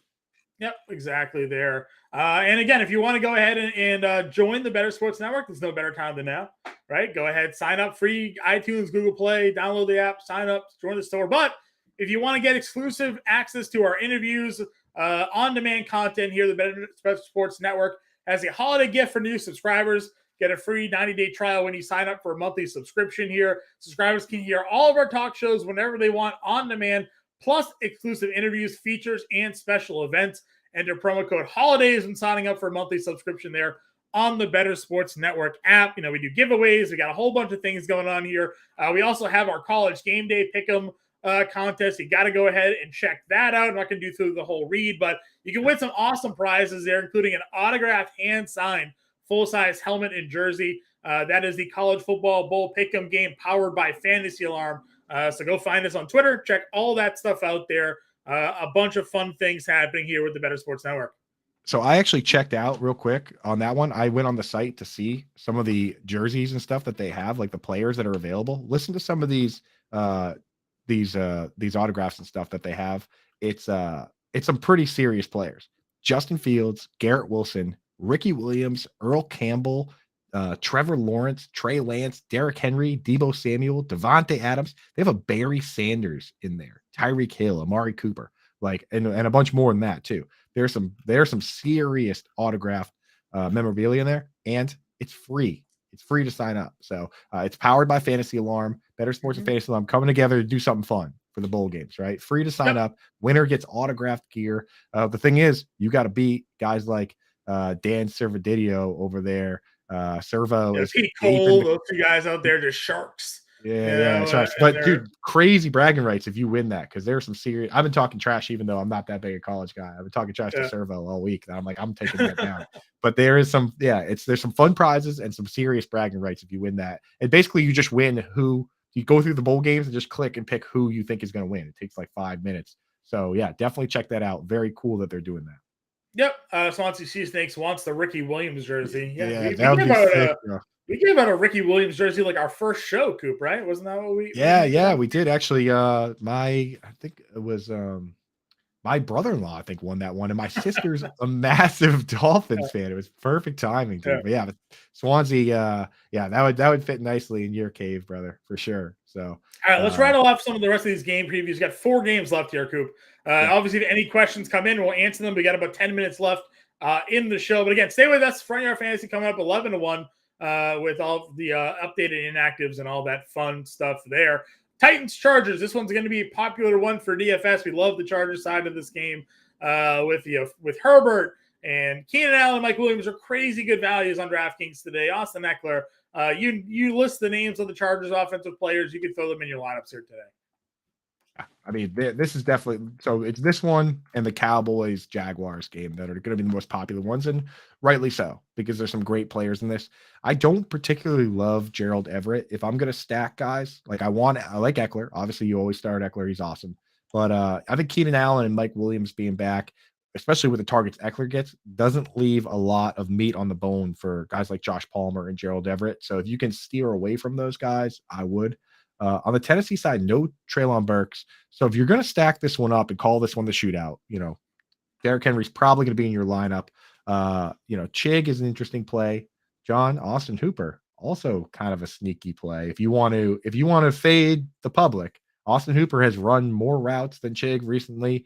He had caught all 5 of his targets last week, had more yards than Chig last week. So it's well within the range of outcomes that Austin Hooper has a better game than Chig Okonkwo. Yeah, I'm starting Austin Hooper this week in a playoff spot. I was rocking Noah Fant, who sadly scored a touchdown last week against the 49ers. What the hell, man? The one week I decided not to go Noah Fant, he goes and he finally does what we were waiting for him to do. I know, man. He's taken over that split a little bit. That was disheartening seeing Noah Fant find the end zone in that matchup against the 49ers. But I got Austin Hooper here today, so hopefully we get some good things. Because again, I think on the Titan side, listen, you run against Tennessee. I mean, you run against the Chargers, and the Titans have one of the best running backs in football here. So. Yeah, I mean, he's such a smash play. He's been so good. Derrick Henry, and this time of year, he somehow gets better. Everyone else is getting tired and beat up. Once it starts getting cold, Derrick Henry turns into he's a Mack truck that's been warming up the engine all season. So, seriously, he turns into a freak at this time of year. So you just keep rolling him out, man. Happy to have him. Bengals Buccaneers next game here, 4:00. Again, Tyler Boyd, T. Higgins are expected to play. Both Adam Schefter saying they're expected to play. Julio Jones not expected to suit up for Tampa Bay here. I mentioned at the top of the show, I like Joe Burrow as a contrarian quarterback option here today. Tampa Bay at home has played a little bit better. I like their offense a bit here as well. So this should be a good game back and forth that may go under the radar. Yeah, I mean, Burrow's in the smash spot, and also Brady. He had a bad week last week against the best defense in the league, but go back and look, man. The guy's usually good for 2 touchdowns a week. Sometimes he sneaks them into Cade Otton or Julio what are your Jones. thoughts on Cade Otton this week? Because both what's the tight end there for not Cade Otton, but the other one, Cameron Brate. Cameron Brate. They were both active last week, but Cade Otton had a pretty good game catching the football. Yeah, so basically, Cade Otton, he seems like he's clearly the guy now. He played 45 snaps to 28 for Brate. He ran 32 routes. Brate ran 22. The problem is they dropped back 58 times. Brady threw an absurd number of times. So he always does. Yeah. So Cade Otton he's a viable DFS play, but just remember that he doesn't quite have the ceiling because he doesn't quite have the full-time job. But you got to be pumped on a few of these guys in Dynasty, because we saw it with Mark Andrews playing 40% of the snaps and he does well. And then he plays 90% of the snaps and he has, 2021, the literal greatest fantasy tight end season, top 3 fantasy tight end season all time. Right. Yeah. So guys like Chig, guys like Cade Otton, guys like Daniel Bellinger, they're proving that they are part of the pass attack, and that's all you can really ask for in this world in Dynasty. So go out and scoop those guys. And Tom Brady at home this season is averaging 19.6 fantasy points, conversely 12.9 on the road here. He's at 11 touchdowns and just 2 interceptions at home. And Coop, you're talking about pass attempts. I'm going to quickly rattle off these pass attempt numbers, not to waste too much time, but 55, 54, 43, 29 in that London game, 58, 44, 49, 40, 52, 52, 42, 34, 27. The guy has 1, 2, 3, he's got 6 games of 50 plus pass attempts, man. He's leading the league. There's only 3. Last I checked, there's only, how many does he have in the season? How many attempts? It's like pass attempts on the year. Tom Brady has like 579 pass attempts on the year. To put that in perspective, there's only 3 guys right now that have over 500, and he has like 580. So he is chucking. So the volume's there. That's why we still like Godwin. We still like Mike Evans. Julio is playing kind of a limited snap share. Basically, what happens is Mike Evans plays split end, and Chris Godwin plays flanker. When they go 3 wide receiver sets, Godwin moves in the slot. Julio comes in and plays that other outside role, kind of like how they're using Antonio Brown. It makes Julio a viable DFS dart, but tough to trust in your redraft leagues. But, I mean, wouldn't be surprised to see Julio score today. Yep, I'm with you there. YouTube questions here. Trey wants to know, start 1, Judy, Boyd, or Rashad White today? I'm not starting Boyd with T. Higgins active. Boyd wasn't even that good with Jamar Chase out. Right. So we really don't like him much. He's the guy that comes out for 2 wide receiver sets. So it's Rashad White or Judy for me. I hate chasing last week's touchdowns, but Judy. I gotta go Judy here, I think. Yeah. So the last time that Brett Ripien started was versus the Jets. We talked about Dulcich getting 9 targets. Judy got 11. And that was with Cortland Sutton active, with KJ Hamler active, with Melvin Gordon active. A lot of those guys, all those guys are gone. All the ones I just named, except Judy and Dulcich. So both those guys should be pretty highly consolidated. It's just a matter of, are they going to be effective? Yep, I'm with you there. And then Derek Edwards, your guy here for tight ends, Dulcich or Ingram? I know, dude. As you can usually trust me when I say not to start Ingram, because I'm the biggest Ingram truther homer there's ever been. And I victory lapped around the world when he scored that big week. But Dulcich, the matchup is good. The quarterback likes him, and Ingram has a bottom 5 matchup for tight ends. Yep. Mini Jordan on here. Choose a wide receiver and a flex. Van Jefferson, DJ Chark, Chris Moore, Tutu Atwell, Ben Skronik, Isaiah Hodgins, Mac Hollins, Nelson Aguilar, Woods, Dotson, Rondre. Well, big list of guys here. Was this your waiver wire pool, I guess? Yeah. That's a who's who of who's just okay. Yeah. I think you scared about Sauce on Chark? A little bit. Does he get Chark? Does he ever move over to Amon-Ra, do you think, or no? I think he mostly plays against the split end. He plays outside. Okay. Listen, I think you put in Ramondre Stevenson, and if he's inactive, you just play Nelson Aguilar. Because there is no Devontae Parker. Aguilar is going to get those snaps, in my opinion. Sauce Gardner has only played 8 snaps in the slot in the entire season. He's played 711 out wide. There you go. So yeah, Chark probably out in that case. Then I can't trust Isaiah Hodgins. You got a whole bunch of Rams wide receivers. Man, that is a mess. I would start Ramondre if he's active. I would start Van Jefferson, and if Van Jefferson is out, this is the one time that I would. Sorry, if Ramondre's out, this is the one time I would start Chris Moore. Okay. I will approve him in this one. Sounds good. Cool. That sound there means we are wrapping up the show here. Again, stay with us here at the Bettor Sports Network. Up next, we have the Front Yard Fantasy Crew, Simon, JL, and Joey here from 1 to 11, or 11 to 1 rather, taking you with all your updates here. Good luck in Week 15, everybody. Cooper and I will be back next Saturday for Week 16's Game Day Playbook presented by Fantasy Slam here on the Bettor Sports Network. Good luck, everybody. We'll talk to you guys later. Go get them. Win that ship, baby.